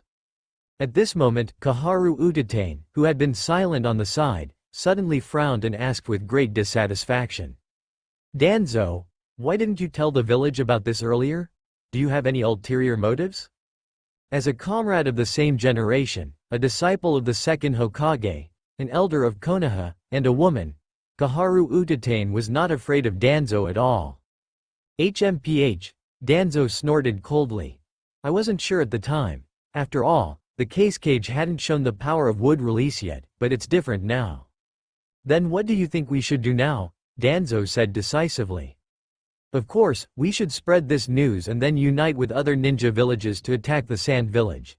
You should all understand the harm this ability will bring to the entire ninja world. Who knows if he will attack our Konoha in order to obtain other powers." Saying this, Danzo looked at the heads of the Uchiha clan and the Hyuga clan. Sure enough, even Fugaku Uchiha, who was at odds with Danzo, had such concerns at this moment. After all, the Sharingan of the Uchiha clan was the most powerful bloodline limit in the entire ninja world. But at this moment, Minato, who had been silent on the side, suddenly spoke. I think everyone may have overlooked a problem. What problem? Minato? Hiruzen Sarutobi asked. Looking at everyone, Minato Namikaze slowly spoke his thoughts. Even if the 4 of our villages join forces, can we defeat the 4th Kazekage of the Sand Village?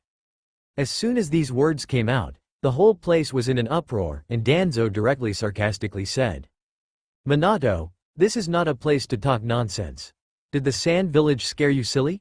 To actually say such a thing? Do you think the Sand Village has the power to resist the alliance of our 4 major ninja villages with the strength of one village? Don't joke around? Minato's expression remained unchanged. Lord Danzo, you may not have heard clearly. What I said was defeat the 4th Kazekage of the Sand Village.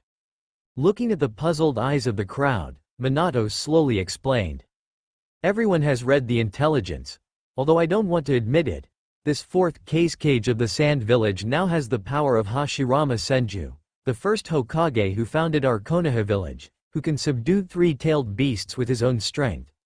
With such power, in the current ninja world, including our Konoha, can Lord Danzo find someone who can defeat him? Some people in the audience already understood Minato's meaning. Even if we can destroy the Sand Village, it will be useless if we can't completely kill this Kazekage. Instead, it will bring us a terrible enemy, and it will be a never-ending one. So, do you think everyone has the confidence to kill him? Everyone present understood. Indeed, with the power that this Kazekage has shown now, if there is no certainty of completely killing him, then the best choice is not to provoke him. Hearing this, Hiruzen Sarutobi also sighed and looked at Minato and said, Minato, if you were the Hokage, what would you do? As soon as these words came out, everyone was shocked. Minato's pupils also shrank, but then his eyes firmly said, reporting to the Hokage, the rise of the Sand Village is already unstoppable. Under such a general trend, I believe that both the Rock Village and the Cloud Village do not want to continue fighting, so I will convene the 5-Kage Summit in the name of the Hokage, and it is time for the war to end. At this moment, Hiruzen Sarutobi pondered, and after a long time, he slowly exhaled a breath of stale air and said, do as you think in your heart, Minato. I am already old. Next, I will report to the daimyo and let you take over as the 4th Hokage of our Konoha. Wind Country, Hidden Sand Village, looking down from the sky.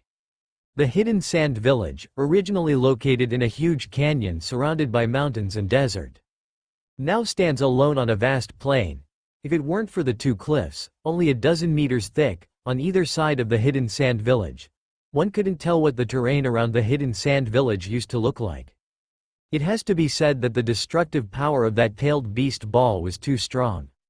Even though Rasa absorbed most of the chakra through open black lens bracket karma close black lens bracket, the powerful destructive force generated by the explosion still completely changed the terrain around the Hidden Sand Village. Of course, if the distance is pulled far enough, looking from a higher sky, the Hidden Sand Village is still in a canyon. It's just that the area of this canyon has already expanded to 30 times the size of the original Hidden Sand Village. And in this attack, although the main body of the Hidden Sand Village was not greatly damaged under Rasa's protection, it still suffered heavy losses. Even the Kazekage building, which represents the center of the Hidden Sand Village, is now scarred. On the roof of the Kazekage building, at this time, Rasa stood here overlooking the Hidden Sand Village. To his left and right, Chio, Ebizo, Pakura, Mikawa, Maki, Shinga and others stood behind him with angry faces. Looking around, many of the buildings in the entire Hidden Sand Village had collapsed under the powerful impact, and even those that had not collapsed had cracks in them. Damn it, if we had arrived earlier, the village wouldn't have. Pakura clenched her fists tightly, her face full of regret. Rasa shook his head. No, it's not your fault. In that situation, even if you were there, the losses would still have been inevitable. Speaking of this, Rasa looked at Shinga and asked, have the casualty statistics been compiled? Shinga nodded with a sad expression. In the destruction caused by the tailed beast this time, the number of deaths is 324, the number of seriously injured is 623, and the number of slightly injured is 2,656. All the medical ninjas in the village have been mobilized to treat these injured people. Even Lady Karora and Hanataba have gone. Well, we must spare no effort to fully treat them. Yes. What about the building damage? As for the buildings, we haven't compiled the statistics yet, but, roughly estimated, 1/5 of the buildings have been damaged to varying degrees, of which 1/3 are no longer habitable. We have arranged tents for them. Fortunately, in the last operation to attack Konoha, our village accumulated a lot of supplies, so life is not affected much. Thank you for your hard work. Even Rasa couldn't perfectly block such a powerful destructive move. Why did the 4 tails and 5 tails run out? Has the Anbu investigated? As soon as Rasa said this, Maki's expression became ugly. I'm sorry, Kazekage-sama. The specific reason is already difficult to ascertain, but according to the news from the Anbu members responsible for guarding that side, it may be related to an Anbu member named Kuroishi. Speaking of this, Maki glanced at Chiyo next to him, thought for a while, and still said, Kuroishi used to be the 3rd Kazekage-sama's guard. According to investigations of people related to him, we heard that a few days ago, he has been investigating the cause of death of the 3rd Kazekage-sama. Maki didn't dare to continue speaking here, and didn't even dare to look up. The atmosphere on the roof suddenly became quiet. After a long time, Rasa's voice continued to sound. It is impossible for Kuroishi alone to control the tailed beasts. However, your Anbu still has to continue to investigate this matter. Don't let this kind of thing happen again in the future. Yes. Maki finally breathed a sigh of relief. After speaking, Rasa slowly walked forward a few steps and came to the edge of the roof. After looking around, he slowly said in a relaxed tone, although this tailed beast turmoil has caused heavy losses to our hidden sand village, it has not hurt our foundation, which can be regarded as a blessing in misfortune. Looking at Rasa, who was making the best of a bad situation, Chiyo, who understood that all of this was actually related to her grandson, also said with a guilty heart, This is all thanks to you, Kazekage-sama. If it weren't for you, Kazekage-sama, I'm afraid our hidden sand village would have really been doomed this time. Everyone nodded. Rasa didn't continue on this question, but looked at the endless plain in front of him and said, This tailed beast turmoil has also brought a benefit, that is, the area of the canyon where our hidden sand village is located has expanded 30 times. In the future, we won't have to worry about the problem of insufficient land. It's just a pity that those plants that have grown with great difficulty, Shinga. Hearing Rasa's words, Shinga immediately tensed up. From today onwards, the buildings in the hidden sand village should not be so dense or so high. Anyway, there is enough land now. Yes. Rasa said, pointing to the rear of the hidden sand village. Although the explosion did expand the area of the canyon where the hidden sand village is located by 30 times, 1/3 of it is actually uninhabitable. That 1/3 is where the 5 tails huge tailed beast ball exploded. That area was blown out into a huge sinkhole with a depth of 200 to 300 meters and a diameter of more than 10 kilometers. I plan to turn that place into a huge lake. Rasa's somewhat jumpy topic made everyone present stunned. That's right, haven't I been thinking about how to change the harsh environment and transportation problems of our hidden sand village? Before this, I always thought about building trains that can move on their own in the desert, but after seeing this sinkhole, I had another idea. I can directly build a river with magic, and lead the seawater from the edge of the land of wind into this sinkhole to form a lake. In this way, our hidden sand village will not only solve the problem of water, change the environment of our hidden sand village, but also have a waterway connecting to the outside. At this moment, everyone around Rasa was shocked. They never imagined that in this situation, Rasa, as the Kazekage, could still consider the village in this way. Pakura's eyes flickered, she opened her mouth, and slowly said to Rasa, It is our luck and the village's luck that you can become the Kazekage. Rasa was stunned, and then looked at Pakura's eyes, and smiled slightly. It's really not easy for you to praise me. If that's the case, then I can't let everyone down even more. Speaking of this, Rasa controlled the sand gold, and his body slowly floated up. Inside the hidden sand village, after the tailed beast turmoil, the hidden sand village villagers and ninjas who were working hard to rebuild their homes and villages, rescue their companions, and were physically and mentally exhausted, also noticed the cloud of sand gold that flew up. That's Kazekage-sama. Just when everyone was wondering what Kazekage-sama was going to do. Sage Art Boundary Release Wood Release Rejuvenation of all things. The hidden sand village, which had become somewhat green after a year of growth, but had returned to a desert state after this destruction, at this moment, green grass and trees grew again on the earth, blooming with beautiful flowers. Rasa wasn't wasting his time. Although this tailed beast disturbance, thanks to Rasa's protection, avoided the kind of complete destruction that Konoha suffered, it was still a heavy loss for Sunagakure, casting a lingering shadow over the hearts of everyone in the village. At this time, besides all sorts of remedies, there was something else very important that was needed: hope. Sure enough, after seeing beautiful flowers and plants growing everywhere in the village again, the oppressed hearts of the Sunagakure villagers were instantly relieved, especially the children who had been frightened, smiles returning to their faces after witnessing this magical scene. After doing all this, Rasa went with Maki to another place. Sunagakure, the Anbu's prison. The place where the two surviving Jinchuriki were imprisoned. Having learned from the previous experience, to prevent Madara Uchiha from using the same trick again. This time, Rasa directly had Bunpuku, the Jinchuriki of Shukaku, and Hinoka, who also possessed super strong sensory abilities, guard the place. As for Hanataba, who possessed even stronger sensory abilities, Rasa had her go to heal those who were seriously injured because of her special constitution. Walking into the dark prison, Rasa saw the two Jinchuriki heavily bound by chains and seals. In front of them, Bunpuku was sitting cross-legged, while Hinoka was sitting in a small house to the side, monitoring every move around them. Kazekage-sama, you've arrived. Yes, thank you for your hard work, old man Bunpuku, and Hinoka. Next, I will interrogate them to find out the mastermind behind this tailed beast disturbance in Sunagakure. You two will guard the outer gate. The people present all nodded. Although this tailed beast disturbance, which had caused heavy losses to Sunagakure, appeared on the surface to be a joint effort by Iwagakure and Kirigakure, after Rasa said that the three-tailed beasts were being controlled by an even more powerful mastermind behind the scenes, the high-ranking officials of Sunagakure also realized that something was wrong. Indeed, although this tailed beast disturbance successfully caught Sunagakure off guard, causing considerable losses, compared to Sunagakure's losses, the losses of Iwagakure and Kirigakure were definitely not small either. Kirigakure aside for the moment.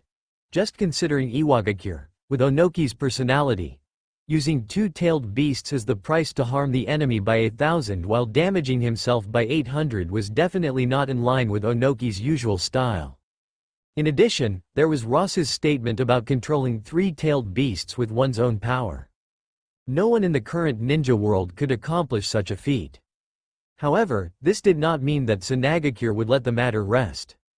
Neither Sunagakure nor Rasa's personality would allow it. It was just that for the current Sunagakure, rebuilding the village and rescuing the villagers were the most urgent matters. Once the village returned to normal, it would be time for revenge. Bunpuku, Maki, and Hinoka quickly left to guard outside. Rasa looked at the two Jinchuriki in front of him, his eyes gloomy, and formed hand seals. Summoning technique. The familiar Togorihime appeared in front of Rasa. Mr. Rasa. I'll leave the rest to you, of course. The reason Rasa summoned Togorihime was very simple. He needed to communicate with the tailed beasts inside the two Jinchuriki, but without a ninjutsu like the Sharingan that specialized in mental power, it was difficult for Rasa to enter the mental worlds of these tailed beasts. However, this did not stump Togorihime, because the high-ranking great snakes of Ryuchi Cave, represented by Togorihime, possessed a mental ability similar to thought waves. Under Togorihime's guidance, the world before Rasa's eyes rapidly changed. A vast, empty space appeared before Rasa's eyes. In addition, there were two-tailed beasts, tied up with powerful sealing chains. Son Goku, the 4 tails, and Seiken, the 6 tails. The two-tailed beasts did not show too much surprise. Having been sealed inside the Jinchuriki, although they had lost their freedom, it did not mean that they were unaware of what was happening outside. However, their hatred for humans still made them glare at Rasa with angry eyes. "It's you, you human bastard, you hit me so hard." Seiken, the Six Tails, instantly let out a sharp cry like a child. Rasa looked at Seiken, the Six Tails, who seemed a bit childish. "But didn't I save you once? I don't think you want to die like the Five Tails, even though I know you tailed beasts don't really die." Bastard, Son Goku, the Four Tails, was much more mature, roaring like a grown man as he asked, "Human, what is your purpose in seeing us?" Upon seeing this, Rasa also looked at the two-tailed beasts and stated his true purpose. "The reason I want to see you is to find out who is controlling you and attacking our Sanagakure?" "Bastard, do you think I'll tell you, human?" Seiken, the Six Tails, was clearly somewhat unruly, but Son Goku, the Four Tails, seemed a bit calmer at this moment, looking at Rasa with a solemn gaze, slowly asking, "What else? Oh, how did you know I had other purposes?" Son Goku, the Four Tails, said in a low voice, "Don't underestimate us tailed beasts. When I was sealed into this Jinchuriki's body, I gained a deeper understanding of you humans. If you were only here for that purpose, you wouldn't have spared the lives of the two Jinchuriki." Rasa gave the Four Tails an appreciative look. "That's right, besides wanting to know the mastermind behind the scenes, I have another purpose. I need you to voluntarily give me at least half of your chakra." The Four Tails was shocked, and the Six Tails roared out again. "Don't joke around, human, I will never submit to humans." The Four Tails looked at Rasa, his eyes solemn, seemingly pondering something. After a while, he slowly said, If you don't agree, then I don't seem to have a choice?" Rasa chuckled softly, a smile that the Four Tails found so terrifying. Finally, after continuing to think for a while, Son Goku, the Four Tails, said something shocking. "I can tell you, but I have a request." This made Seiken, who was beside him, roar in anger. "Hey, don't joke around. As a tailed beast, you're actually compromising with humans." The Four Tails said directly without giving any face. "Shut up, Seiken, can't you tell? That ability to control us all at once, that familiar feeling, that power. Moreover, if we don't agree, do you think this human has no way to extract our chakra?" Upon hearing this, Seiken also awkwardly shut his mouth. In fact, compared to the Four Tails, Seiken, as the Six Tails, had an even more depressed aura at this moment. Upon seeing this, Rasa also understood something and said, "Tell me your request." "My request is very simple. Just as you said, although death is only temporary for us tailed beasts, since we can live, we don't want to die. Therefore, you must guarantee Utakata's life." Rasa looked into the Four Tails' eyes and understood. No wonder the Four Tails could completely transform into a tailed beast. It seemed that the tailed beast and the Jinchuriki got along well. At this time, when the Six Tails saw that the Four Tails had agreed, he reluctantly said, "I can also agree, but I have no interest in human lives. All I want is freedom." The different conditions of the Four Tails and Six Tails directly reflect the intricate relationship between the Jinchuriki and the tailed beasts. Why did Rasa say that the relationship between the Four Tails and its Jinchuriki seemed to be quite good? Besides the fact that the Four Tails could transform into a complete tailed beast, there was another reason. As long as the tailed beast was extracted before the Jinchuriki died, the Jinchuriki's death would not greatly affect the tailed beast's life. Yet, even so, the condition proposed by the Four Tails was to guarantee the life of its Jinchuriki, Roshi. The Six Tails was much more straightforward. Of course, Rasa had no objections, as the tailed beasts were somewhat of a burden to him and the Sand Village. He had no intention of claiming these two tailed beasts for himself, because he had no inclination to play any games of mutual understanding with these tailed beasts. Treating them simply as chakra weapons was already his last act of kindness. And just as Rasa was obtaining the chakra of the Four Tails and Six Tails, the Sand Village welcomed two groups of guests. Wind Country, Sand Village. After experiencing the tailed beast turmoil, the Sand Village temporarily put aside all external affairs and focused on rebuilding the village. Chio, Ebizo, and others also temporarily returned to the village to oversee matters, while only Bunpuku returned to the Dragon Oasis. Thus, another 2 days passed. At dawn, Yekura, having received a message from the Anbu, left the sand village with several bodyguards. Before long, they saw 5 ninjas wearing black cloaks with red clouds standing on the edge of the desert where the tailed beast explosion had occurred. That's right, these 5 were the current leaders of the Akatsuki organization. The 3 at the head were naturally Yahiko, Nagato, and Konan, while the other 2 were Kyuzo and Daibutsu. Before the sand village's tailed beast turmoil had erupted, Yahiko already had the idea of visiting the sand village, but as the leader of Akatsuki, many things were not his sole decision. When he proposed this idea, although Akatsuki had already established cooperation with the sand village and helped the sand village resist some of the Hidden Rock village's ninjas, some differing opinions within the organization still prevented Yahiko's idea from being realized. In general, the ninjas from the small countries within Akatsuki could enjoy the benefits brought by the cooperation with the Sand Village, but it did not mean that they were willing to submit to the Sand Village. Yahiko's sudden change in attitude made everyone a little worried. Until the latest news arrived. At this moment, the 5 Akatsuki members who had just arrived here, looking at the huge canyon that appeared before them, all had their pupils shrink and their expressions turn ugly. Hey, are you kidding me? Is this the power of the tailed beast? This destructive power? Kyuzo said with cold sweat flowing down his forehead. Daibutsu's expression was also unpleasant. That Kazekage actually protected the sand village in the face of such a monster. This is already a power beyond our comprehension. No wonder the Kazekage now has the title of demigod. No. I have witnessed Lord Hanzo's power, and even Lord Hanzo in his prime did not have such power. Konan looked at the huge canyon that had no visible boundaries and her face was also a little pale. She looked towards Yahiko and Nagato. Unexpectedly, Yahiko gave her a reassuring smile. It seems that we can be completely relieved and don't have to worry about this Kazekage attacking us. Everyone was stunned, and then smiled wryly. Indeed, with this kind of power, there was no need to go to such trouble to deal with their Akatsuki organization. Just then, Nagato also noticed the Sand Village ninjas approaching rapidly in the distance. The Sand Village ninjas are here, the 2 sides soon met. Yekura looked at the 3 Akatsuki members in front of her, who could be considered acquaintances, and her expression was a little strange. Yahiko took the lead and said, "Sorry, Lady Yekura, for visiting at this time. I hope we haven't brought any trouble to the Sand Village." Yekura was a straightforward person. Of course there's trouble. Yahiko's expression stiffened. Logically speaking, in this sensitive period, our sand village does not receive any foreign guests, but, strangely enough, when the Kazekage received your Akatsuki's request to visit, he actually seemed very happy and specifically asked me to receive you.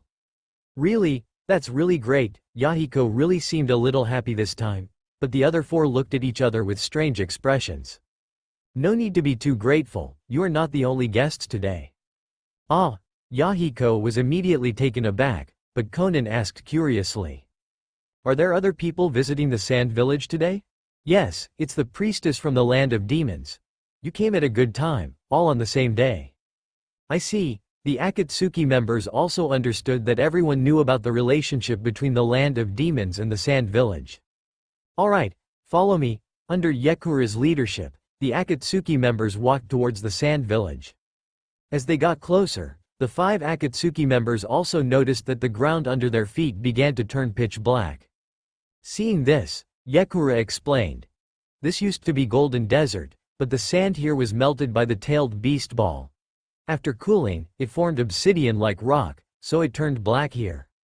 Hearing this, Yahiko asked in surprise. That is to say, this is all stone, doesn't that mean nothing can be planted?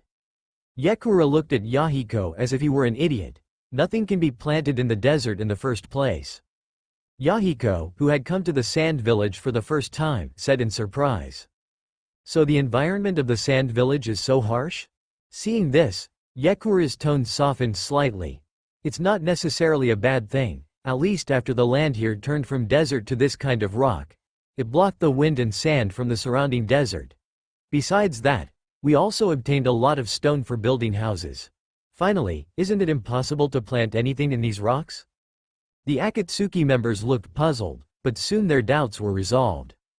As the sand village gradually came into their view, on the surrounding black earth, patches of green began to appear. Looking closely, they saw the stones under their feet cracking open, and small green plants extending their trunks from within. The closer they got to the sand village, the more these green plants grew, and the stronger they became. When they arrived at the sand village, what appeared before them was a scene completely like a paradise. A beautiful city surrounded by flowers, grasslands, and forests. When Yahiko and the others, led by Yekura, arrived at Sanagakure and entered the Kazecage's office, they were immediately shocked by the lively scene inside. Looking around, the entire spacious Kazecage's office was packed with people, all discussing and debating, numbering at least 100. Everyone's eyes were focused on two huge maps hanging on the wall. Yahiko subconsciously thought that Sanagakure was studying a plan to retaliate against Iwagakure and Kirigakure, but he quickly realized that something was wrong, because the two maps were, 1. A topographical map of Sanagakure as it is now, clearly showing the changes in the terrain around Sanagakure after the recent tailed beast rampage. A fist-sized Sanagakure stood in a narrow, top-heavy canyon like a winter melon. The other was a topographical map of the Land of Wind and the Land of Demons, with a special red line marked on it. Wait here for a moment. Yekura instructed them before walking into the crowd. Yahiko and the others nodded, waiting somewhat uneasily. The surrounding people naturally noticed the arrival of these strangers, but after seeing that it was Yekura-sama who had brought them, they were relieved. Some even greeted them enthusiastically. I am Ryosuke, a merchant from the land of the sea. You all don't seem to be Sanagakure ninja? A merchant? The Akatsuki members were all stunned, not understanding why a merchant would appear in the Kazecage's office. Filled with curiosity, Yahiko nodded. We are from Omegakure. Omegakure? Ryosuke was surprised by this answer, and then exclaimed. I see, so the Kazekage-sama has even considered Omegakure? I thought it was only the land of demons. This left Yahiko and the others somewhat puzzled. Sir, what consideration are you talking about? Ryosuke was taken aback, asking strangely. Aren't you here to seek cooperation with Sanagakure, just like the shrine maiden from the land of demons? Cooperation? Yahiko shook his head. We are simply here to pay a visit to the Kazekage-sama. Ah, then I'm truly sorry, I misunderstood. Ryosuke, who had asked the question, gave an embarrassed smile. At this time, Conan, who was standing to the side, looked at the two large maps and asked. Mr. Ryosuke, may I ask what kind of cooperation you were just talking about? This, of course. Speaking of this, Ryosuke said in a tone of amazement. You all should have seen it when you arrived, right? The changes in Sanagakure. It is said that it was caused by a monster called a tailed beast, which changed the terrain around the entire Sanagakure and caused huge losses to Sanagakure. Yahiko and the others all nodded. However, this Kazekage of Sanagakure is really amazing, actually finding an opportunity to change the village in such a predicament. Change the village? Yes. Ryosuke first pointed to the map of Sanagakure. First of all, the amount of land suitable for living around Sanagakure has increased. Of course, it's just land. If it's not habitable, it doesn't count as a big advantage, but you should have also seen it when you came. The power of this Kazekage-sama is such that he directly used the power of a ninja to turn the black, desolate land into a green land with countless lives growing on it. This completely solves the land problem that previously restricted Sanagakure's development. Speaking of this, Ryosuke pointed to the dense crowd of people at the front and said. You see, those adults are all high-ranking officials of Sanagakure. They are now fighting over these lands. Yahiko was a little confused. Fighting over land? Why? Didn't Sanagakure have enough land before? Ryosuke said with a mysterious smile on his face. How should I put it? Although land was scarce in Sanagakure before, it wasn't to the point of being insufficient. But who knows about the future? This land may become very valuable. What does this mean? Ryosuke would naturally not be talkative to other people, but since they were people from Omegakure, and brought by a big figure in Sanagakure, the scorching release ninja Yekura, it was different. Ryosuke took out a business card from his pocket and handed it over. This is my business card. If a Megacure and Sanagacure reach a cooperation in the future, I hope you all will take care of me." Yahiko curiously took it and opened it. On it was written, "Ryosuke Construction Company." Seeing this, Ryosuke continued with a flattering smile. The fact that the land in Sanagacure will be very valuable in the future is related to another major event that this Kazekage-sama is preparing to do. You all should have seen it when you came, right? That bottomless black sinkhole? Yahiko and the others nodded. Of course they saw it, and they were even startled when they saw it for the first time. Ryosuke then continued. That was also caused by a monster called a tailed beast, but unlike other places, because of the terrain of that sinkhole, it is not suitable for people to live in at all. However, it would be too dangerous to leave it there like that. But this Kazekage-sama came up with a unique idea, thinking of transforming that sinkhole into a huge lake. A lake? This shocking idea once again surprised everyone. Yes, this is what I said, the major event that this Kazekage-sama is going to do next. Ryosuke pointed to the other map showing the geography of the Land of Wind and the Land of Demons. Next, this Kazekage-sama will use this lake as a starting point to build a huge river connecting the Land of Demons, Sanagacure, and the sea. As long as this river is successfully built. Speaking of this, Ryosuke's expression became a little heated as he said. Then, the harsh geographical environment of the Land of Wind will no longer exist. At that time, goods from all over the world can be sent to Sanagacure. What a huge fortune that will be, and Sanagacure, which controls this waterway, will become the wealthiest village in the ninja world, even surpassing Konoha. And the power displayed by the Kazekage-sama will also allow Sanagacure to be safe and sound in the upcoming war. This will attract more people to live in Sanagacure. At that time, the land in Sanagacure will become more and more expensive, and in the end, it may be comparable to gold. Speaking of this, he didn't even notice the shocked expressions on Yahiko and the others' faces. Although this Kazekage-sama is a ninja, he is also an excellent businessman. He has handed over the rights to develop these lands to these high-ranking officials in the village. But these ninjas naturally don't understand these things, so our merchants are responsible for it. However, the profits are also very considerable, not to mention that Sanagacure is also very wealthy now. As long as this waterway is opened and the goods are sent in, they will be making money while lying down. Therefore, after hearing the news, everyone is trying everything possible to participate. I see. After listening to Ryosuke's description, the shocked expressions on the faces of the Akatsuki members remained for a long time. It seems we came to the right place. This Kazekage is really amazing.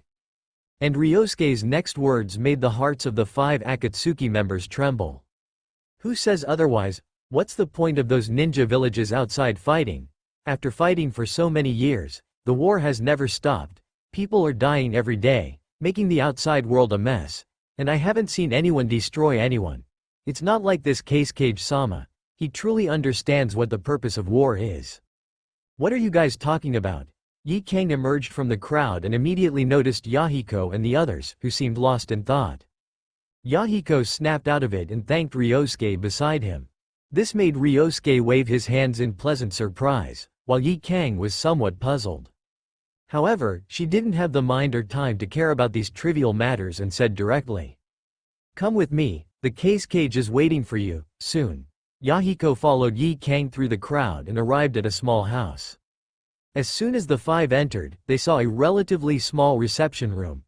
Rasa, the target of Yahiko's visit, was sitting on the sofa, with a beautiful girl and a guard wearing glasses opposite him. When Yahiko saw Rasa, he had countless questions in his mind, but before he could open his mouth, he heard Rasa ask with a strange expression. You guys came wearing those clothes? This sudden question stunned Yahiko and his group. Is there a problem? Looking at the 5 members of Akatsuki, who looked like light bulbs in the dark night, wearing black uniforms with red clouds, Rasa asked speechlessly. Don't you think your clothes are a bit conspicuous? Everyone was stunned. Yahiko was reminded by Rasa and realized it. Indeed, in the dark environment of the rain country, black clothes had a natural stealth effect, but in the bright sun of the wind country, it was the opposite. Black clothes were as bright as light bulbs. Rasa wasn't deliberately finding fault. Since the tailed beast rampaged 6 days ago, countless people have been staring at our Sanagakure. You coming in like this must have been noticed. Seeing the silent Yahiko and his group, Rasa could only sigh and say, "Forget it, it's too late to say anything now. Sit down first. I was quite happy to hear that you were coming to Sanagakure." Yahiko and his group sat down somewhat awkwardly and cautiously. Rasa then pointed to the curious Miku and introduced her. "Let me introduce you. This is the former shrine maiden of the demon country, and now the queen, Miss Miku." After the demon country and the wind country reached an agreement, with the protection of the Jonin sent by Rasa, Miku successfully transformed from a shrine maiden into a queen, becoming the true ruler of the demon country. Miku, these 5 are ninjas from the rain country. The blonde boy is called Yahiko, the blue-haired girl who is about your age is called Conan, and the red-haired boy is called Nagato. As for the other 2, I don't know them. The 2 hurriedly introduced themselves. "I am Kyusuke. I am Daibutsu." Hearing this, Miku's inquisitive little face wore an innocent smile and politely greeted them. "Nice to meet you, Mr. Yahiko. Miss Conan, Mr. Nagato." Seeing such a beautiful Miku greeting them gently, Yahiko was a little nervous and returned the greeting. Seeing that everyone had met each other, Rasa asked Yi Kang, who was sitting casually beside him. "What's the situation outside?" Hearing Rasa's words, Yi Kang frowned. You're the one who caused this, but you're hiding here. I'm being annoyed to death by those old guys in the clan, and it's delaying my training." Rasa shook his head and said, "There's no other way. I wanted to let Shinga handle it alone, but the benefits of this matter are too great, and her identity is a bit awkward. She can't suppress those elders behind you. I can only let you and Mika come forward. However, as long as this matter is handled well, Sanagakure will usher in a future with unlimited possibilities." Hearing this, Miku nodded and said, "Yes, Sister Yi Kang. Even I can see the benefits of this plan. Thank you, Lord Rasa, for allowing our demon country to join this plan." Yi Kang said very seriously, "No, Miku, ever since you learned about the things our Sanagakure has encountered, you have been so eager to care. You are our Sanagakure's eternal friend." "Yes." Rasa also nodded. "Next, Miku, you only need to discuss with the ministers in your country the specific path and cities that this river will pass through next. Leave the rest to me." "Okay, I will confirm with everyone as soon as possible." At this moment, Yahiko, who had been listening, suddenly asked, "Lord Kazekage, I wonder if our rain country can join?" These words stunned everyone present. Rasa had expected it. He tapped the table and slowly said under everyone's gaze, "To be honest, Yahiko, you should be able to feel that I admire you." Rasa's words surprised everyone in Yahiko's group, and then they understood. "Although I sometimes dislike those who are too naive, I don't hate those who truly use everything they have to practice their ideals. I won't beat around the bush with you." Speaking of this, Rasa looked at the Akatsuki members. "The reason why I am willing to meet you is that in my original plan, there was originally a place for the rain country." Yahiko was surprised and delighted, but soon Rasa's words poured cold water on him. "It's just that this rain country is not the current rain country." Yahiko was stunned. "Lord Kazekage, what do you mean?" Rasa did not answer, but took a scroll from the table next to him and threw it to Yahiko. Yahiko opened it, and everyone beside him looked at it and immediately understood what Rasa meant. "I think you understand. A new era is coming. The third Hokage of Konoha has stepped down, and Namikaze Minato is about to become the fourth Hokage. Civil strife has occurred in Kirigakure, and the third Mizukage committed suicide. Yagura Karatachi has become the fourth Mizukage, but what about a Megakure of the Rain Country? Its controller is still the old Hanzo of the Salamander, and you are just the leader of an unrecognized organization in a Megakure of the Rain Country. Do you think you have the position to talk to me about these things?" At this moment, Yahiko and the others looked very solemn. Although Rasa's words were euphemistic, everyone present could hear that he hoped that Yahiko would become the controller of a Megakure. Only in this way would Yahiko be qualified to talk to Rasa about these things. However, this was contrary to Yahiko's idea. Because Yahiko established Akatsuki not for his own selfish desires, but for the peace of the ninja world. If Yahiko really wanted to replace Hanzo of the Salamander and become the leader of Omegacure, then the war between Akatsuki and Omegacure would be inevitable, which would bring the war that Yahiko least expected. Rasa also knew that Yahiko would not agree, however, he was not in a hurry, because he knew that even if Yahiko did not make a choice, the hatred between the ninjas in this world would force him to take that step. Yahiko never expected that Rasa would present him with such a difficult problem upon arriving at Sanagakure this time. At this moment, the weakness of Yahiko, Conan, and Nagato as idealists was undoubtedly exposed. At such a crucial moment, they were unable to discard emotions and ideals and make the most rational decision that would best serve their interests. However, they cannot be blamed for this. They are too young and still harbor a naive fantasy about this world that they shouldn't have. Perhaps only after Hanzo takes action against them will they be completely awakened. Yahiko didn't stay in Sanagakure for long, only about half a day, before leaving under the cover of night. Rasa didn't mind and continued to follow the original plan, on the one hand, planning the future development of Sanagakure, and on the other hand, dealing with the 4 tails and 6 tails. Time passed slowly like this. Almost a week later, Sanagakure finally slowly recovered from the tailed beast turmoil. Everyone's life began to return to normal. Moreover, with the announcement of Sanagakure's 5-year development plan, Sanagakure became increasingly lively. If it weren't for the large cracks left on the buildings in the city and the changes in the terrain around Sanagakure, I'm afraid no one would have imagined that Sanagakure had almost faced destruction 2 weeks ago. While Sanagakure was steadily developing, the gears of fate for the entire ninja world also began to turn. First, there was news from Kirigakure. Before Sanagakure had time to settle the score with Kirigakure, Kirigakure was already in chaos. Compared to Sanagakure, which welcomed guests from all directions for the sake of development, Kirigakure, which had always adhered to a closed-door policy, had much more blocked information channels. But even so, Rasa still received some news from the Anbu. For example, the mysterious suicide of the 3rd Mizukage. For a powerhouse of the level and status of a Kage, it would be almost impossible to make them easily end their own lives. In fact, this was indeed the case. Although there was no specific intelligence, the Anbu personnel hidden in Kirigakure still discovered that on the night when the news of the 6 tails appearing in Sanagakure spread to Kirigakure, a civil strife broke out in Kirigakure.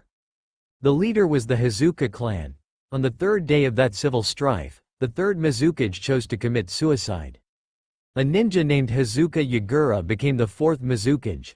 Obviously, this was the result of compromise because Hazuka Mangetsu, a genius ninja of the Hazuka clan, became the leader of the 7 ninja swordsmen of the mist, the personal guard created by the 3rd Mizukage, after this civil strife. He was the wielder of the twin swords Haramekure and possessed the right to use all 7 ninja swords. Then there was Konoha. 3 days ago, Konoha held the inauguration ceremony for the 4th Hokage. Minato Namikaze, who had made a splash on the battlefield of this ninja world war and became the leader of Konoha's younger generation, officially took over the position of Hokage from the 3rd Hokage Hiruzen Sarutobi after gaining the daimyo's approval, becoming Konoha's 4th Hokage. Finally, there were Iwagakure and Kumogakure. After receiving the news of the tailed beast turmoil in Sanagakure, Iwagakure chose to withdraw all its ninjas abroad, including those in Konoha, at the first moment, announcing a closed-door policy and withdrawing from this ninja world war. Anyone with eyes could see that Iwagakure was afraid of Sanagakure's revenge. Being able to fight against 3-tailed beasts with its own strength, Iwagakure no longer had the power to confront Sanagakure. After Iwagakure withdrew, Kumogakure immediately took the same action, withdrawing its ninjas from the outside world. However, they did not adopt a closed-door policy but continued to take a wait-and-see attitude towards the outside world because, compared to Iwagakure, Kumogakure did not suffer any losses this time and still had the power to fight. In this way, the entire ninja world once again fell into an eerie calm. This has happened countless times, but everyone can see it. This was brought about by the Kazekage of Sanagakure. He temporarily pacified the ninja world with his powerful personal strength and wisdom. This was something that only the former god of Shinobi, Hashirama Senju, and the Asura of the ninja world, Madara Uchiha, could do. At this time, Sanagakure's huge 5-year development plan, especially the plan to dig a canal in the Land of Wind to connect Sanagakure with the sea and the Land of Demons, attracted the attention of everyone in the entire ninja world. Ordinary people may not have felt anything, but those smart businessmen had already seen that Sanagakure's future was limitless. First of all, with the Kazekage's powerful personal strength, Sanagakure and the Land of Wind could be guaranteed peace and stability for a long time in the future. Secondly, Sanagakure is different from other ninja villages. It is very welcoming to outsiders, and the business environment is very superior. Finally, Sanagakure is famous for its wealth. This year, many businessmen have already earned a lot of wealth by trading in Sanagakure. If it weren't for the obstruction of the desert, I'm afraid more people would go to Sanagakure. Now that Sanagakure's 5-year plan has been released, especially the canal that will be opened, it has completely dispelled the last obstacle for people to go to Sanagakure. At this time, countless businessmen have begun to prepare various goods, just waiting for the day when the canal is opened. At this time, after a week, Sanagakure, after confirming the specific route of the river named Quicksand River by Sanagakure, the construction work of the Quicksand River began. As for the lake connecting the Quicksand River, it was named Reto Lake by Sanagakure. Reto is the name of the first Kazekage of Sanagakure, which is a kind of village patriotism education.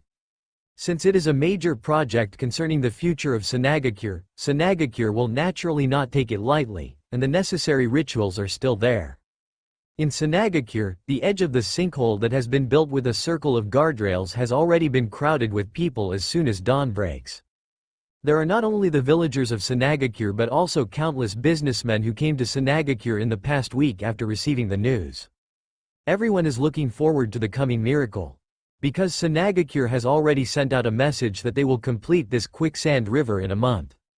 This is simply impossible with manpower, because according to the news announced by Sanagakure, the river named Quicksand River is divided into 2 waterways, one of which passes through the Land of Wind, connecting Sanagakure and the sea, and the other passes through the Land of Wind and the Land of Demons, connecting Sanagakure and the Land of Demons.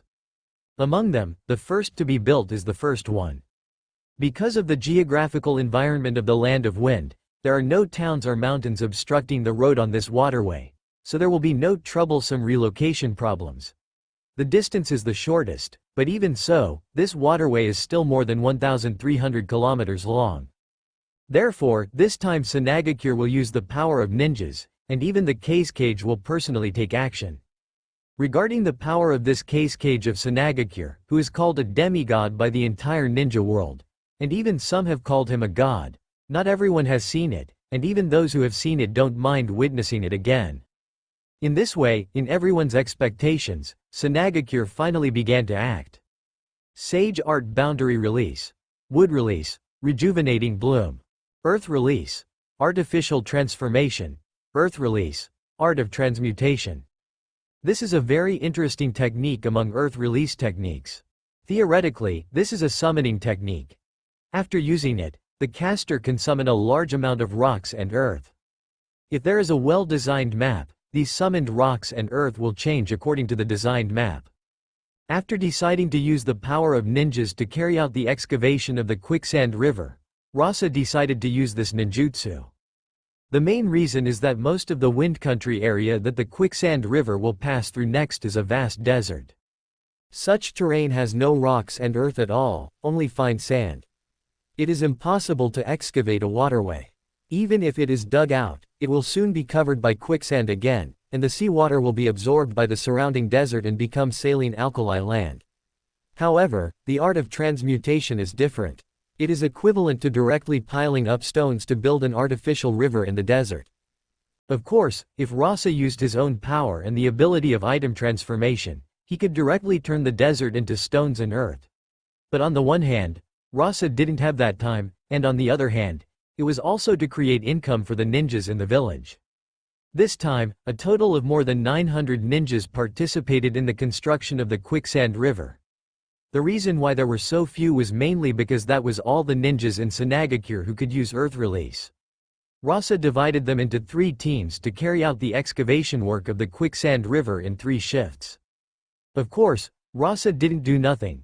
Every once in a while, he would carry out greening projects on these newly built waterways. The main purpose of doing this, in addition to being beautiful, is to subtly change the surrounding environment. Rumble. Under the shocked gazes of all the surrounding onlookers, countless Sanagakure ninjas formed hand seals together. Then, the golden desert was split open, and a crack 400 meters wide appeared. At the same time, countless stones appeared out of thin air in the desert, covering the entire waterway and forming a riverbed made of stones. After this riverbed appeared, countless green vines and branches also appeared from both sides of the riverbed, dyeing this golden desert with a layer of green. In this way, under the incredible gazes of all the civilians and merchants, it was like a miracle. The riverbed kept extending towards the distant desert.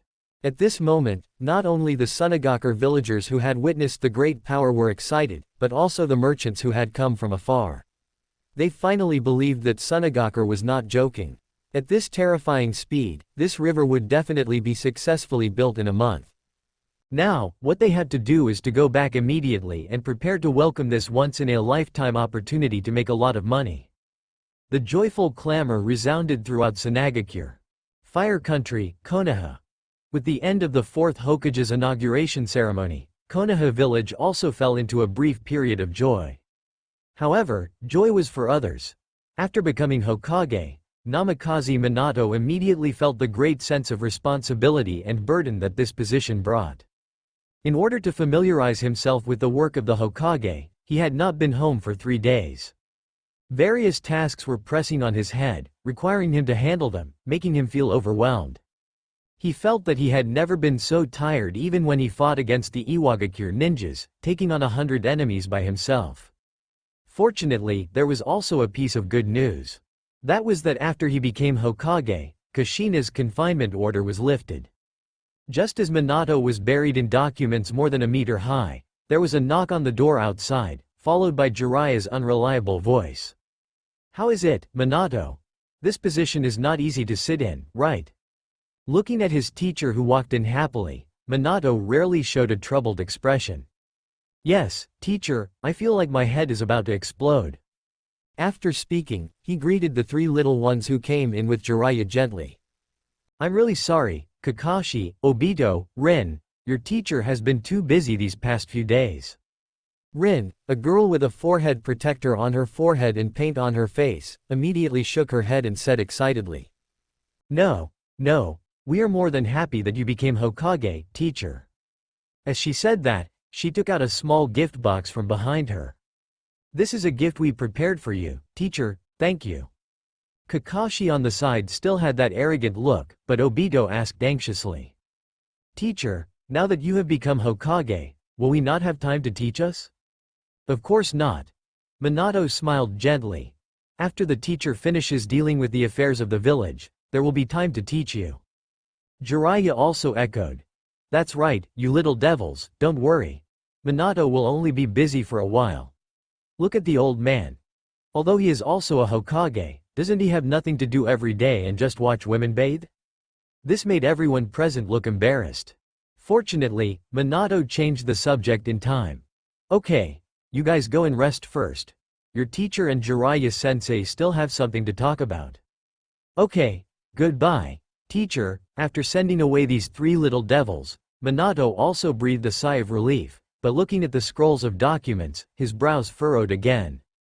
Seeing this, Jiraiya comforted him. "Minato, you should find someone to help you share these burdens." Minato nodded. "I'm already contacting Shikaku and the others." Speaking of this, Minato also remembered something and said tentatively, "Teacher, I also let Fugaku." Hearing this, Jiraiya frowned. "Minato, I know you promised Fugaku some things, but I suggest you don't be too hasty. Not to mention the old man's side, even the 2 elders and Danzo will not agree. The most important thing for you now is to familiarize yourself with the work of the Hokage." Minato's expression became serious. After thinking about it, he nodded slightly.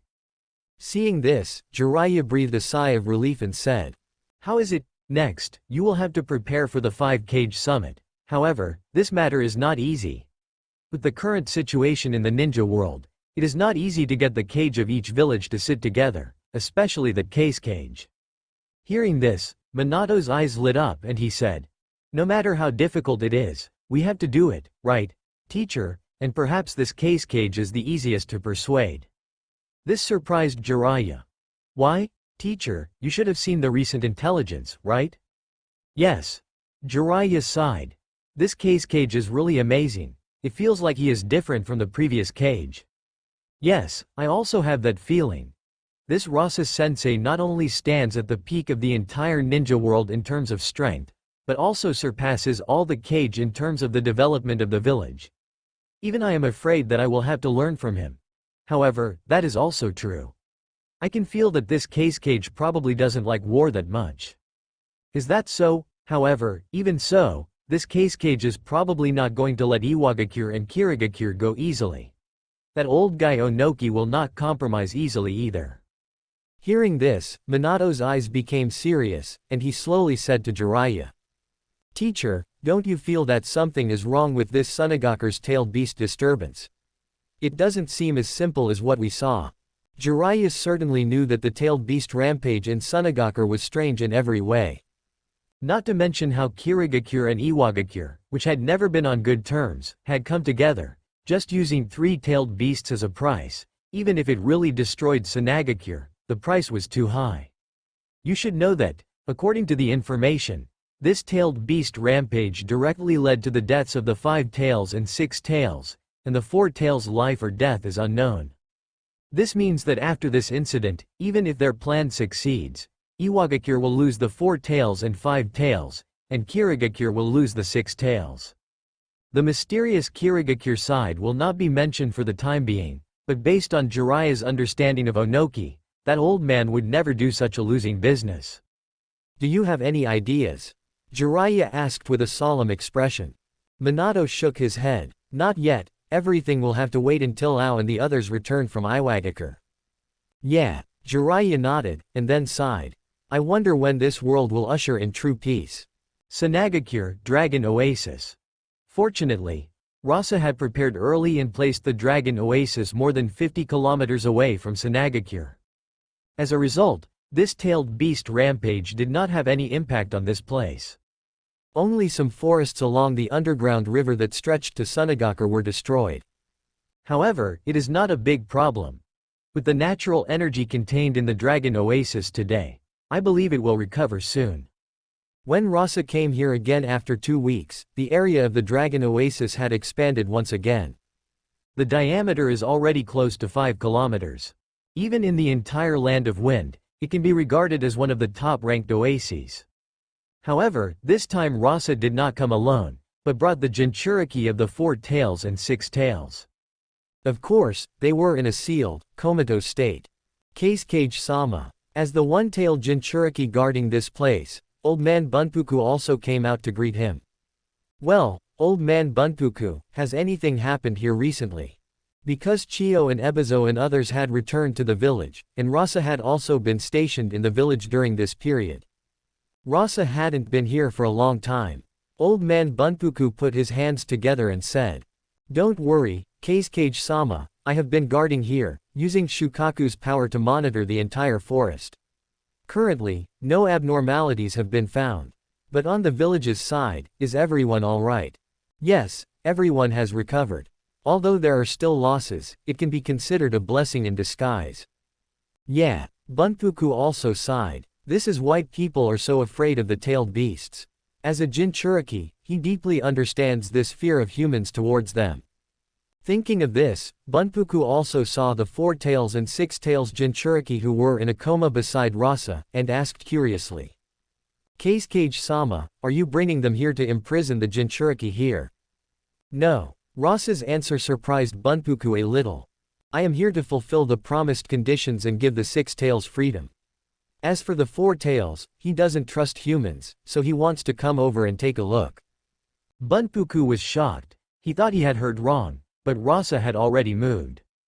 He saw him come to the front of the two Jinchuriki. Dragon Vein Seal release. In an instant, the sealing formulas on the two Jinchuriki were released, and huge amounts of chakra spewed out from the two Jinchuriki. Before long, at the edge of the huge forest, the huge bodies of the 4 tails and 6 tails appeared in Bunpuku's field of vision. As soon as the 4 tails and 6 tails came out, they looked at the huge forest in front of them and showed a shocked look. Although as tailed beasts, products of yin-yang release, they cannot sense the existence of sage chakra, they can still perceive the majestic vitality emanating from the forest in front of them. "Where is this?" the 4 tails asked in surprise, and the 6 tails also shook his head and looked around. Seeing this, Rasa looked up at the 2-tailed beasts and said, "This is our Sunagaku's secret forbidden area, which I call Dragon Oasis." "Dragon Oasis? Kazekage, why did you bring us here?" "Of course, it is to fulfill the conditions we agreed upon and give the 6 tails freedom. It is just to avoid some unnecessary troubles that we must find a deserted place. Of course, besides that, I also have an idea?" The 4 tails' eyes suddenly became serious, and the 6 tails immediately said violently, "Damn it, I said that humans are not to be trusted. Are you going to break the agreement?" Rasa said calmly, "Don't be so anxious, listen to my idea first." After speaking, he looked at the 2-tailed beasts and pointed to the huge forest behind him and asked, 6 tails, what do you think of this place?" The 6 tails said without even thinking. "What's so good about it? Do you want to imprison me here?" "No, I just have a suggestion. As a tailed beast, I think you should be clear that even if you regain your freedom now, humans cannot give up your power. Being sealed again is only a matter of time. Ordinary ninjas may not be able to do it, but what about the mastermind who can control you at once?" The 6 tails, who wanted to refute, was suddenly speechless, and the 4 tails and Bunpuku on the side also fell into deep thought. So, instead of running outside and living a precarious life, it is better to stay in our Sunagaku's Dragon Oasis. Quote exclamation mark exclamation mark exclamation mark quote. At this moment, the 4 tails, 6 tails, and Bunpuku were all shocked and completely understood Rasa's meaning. "Don't worry, I won't have any restrictions on you. You should also understand that, for the current me, your power is already a bit insufficient. Finally, although I don't have the confidence to defeat the mastermind who controls you, from the fact that he doesn't dare to show up and attack me, he is also afraid of me, and I am enough to protect you. Damn humans, who wants your protection?" The 6 tails roared, but his tone was obviously much softer. The 4 tails also fell into deep thought, and Bunpuku looked at Rasa in surprise. It has to be said that at this moment, the 6 tails was moved. As long as they are tailed beasts, from the moment they are born, they are in a fate of being constantly captured by humans. It is impossible for them not to hate this kind of life. It's just, can he trust the humans in front of him? Just then, Bunpuku on the side suddenly spoke. "Kazekage-sama, let me persuade the 6 tails."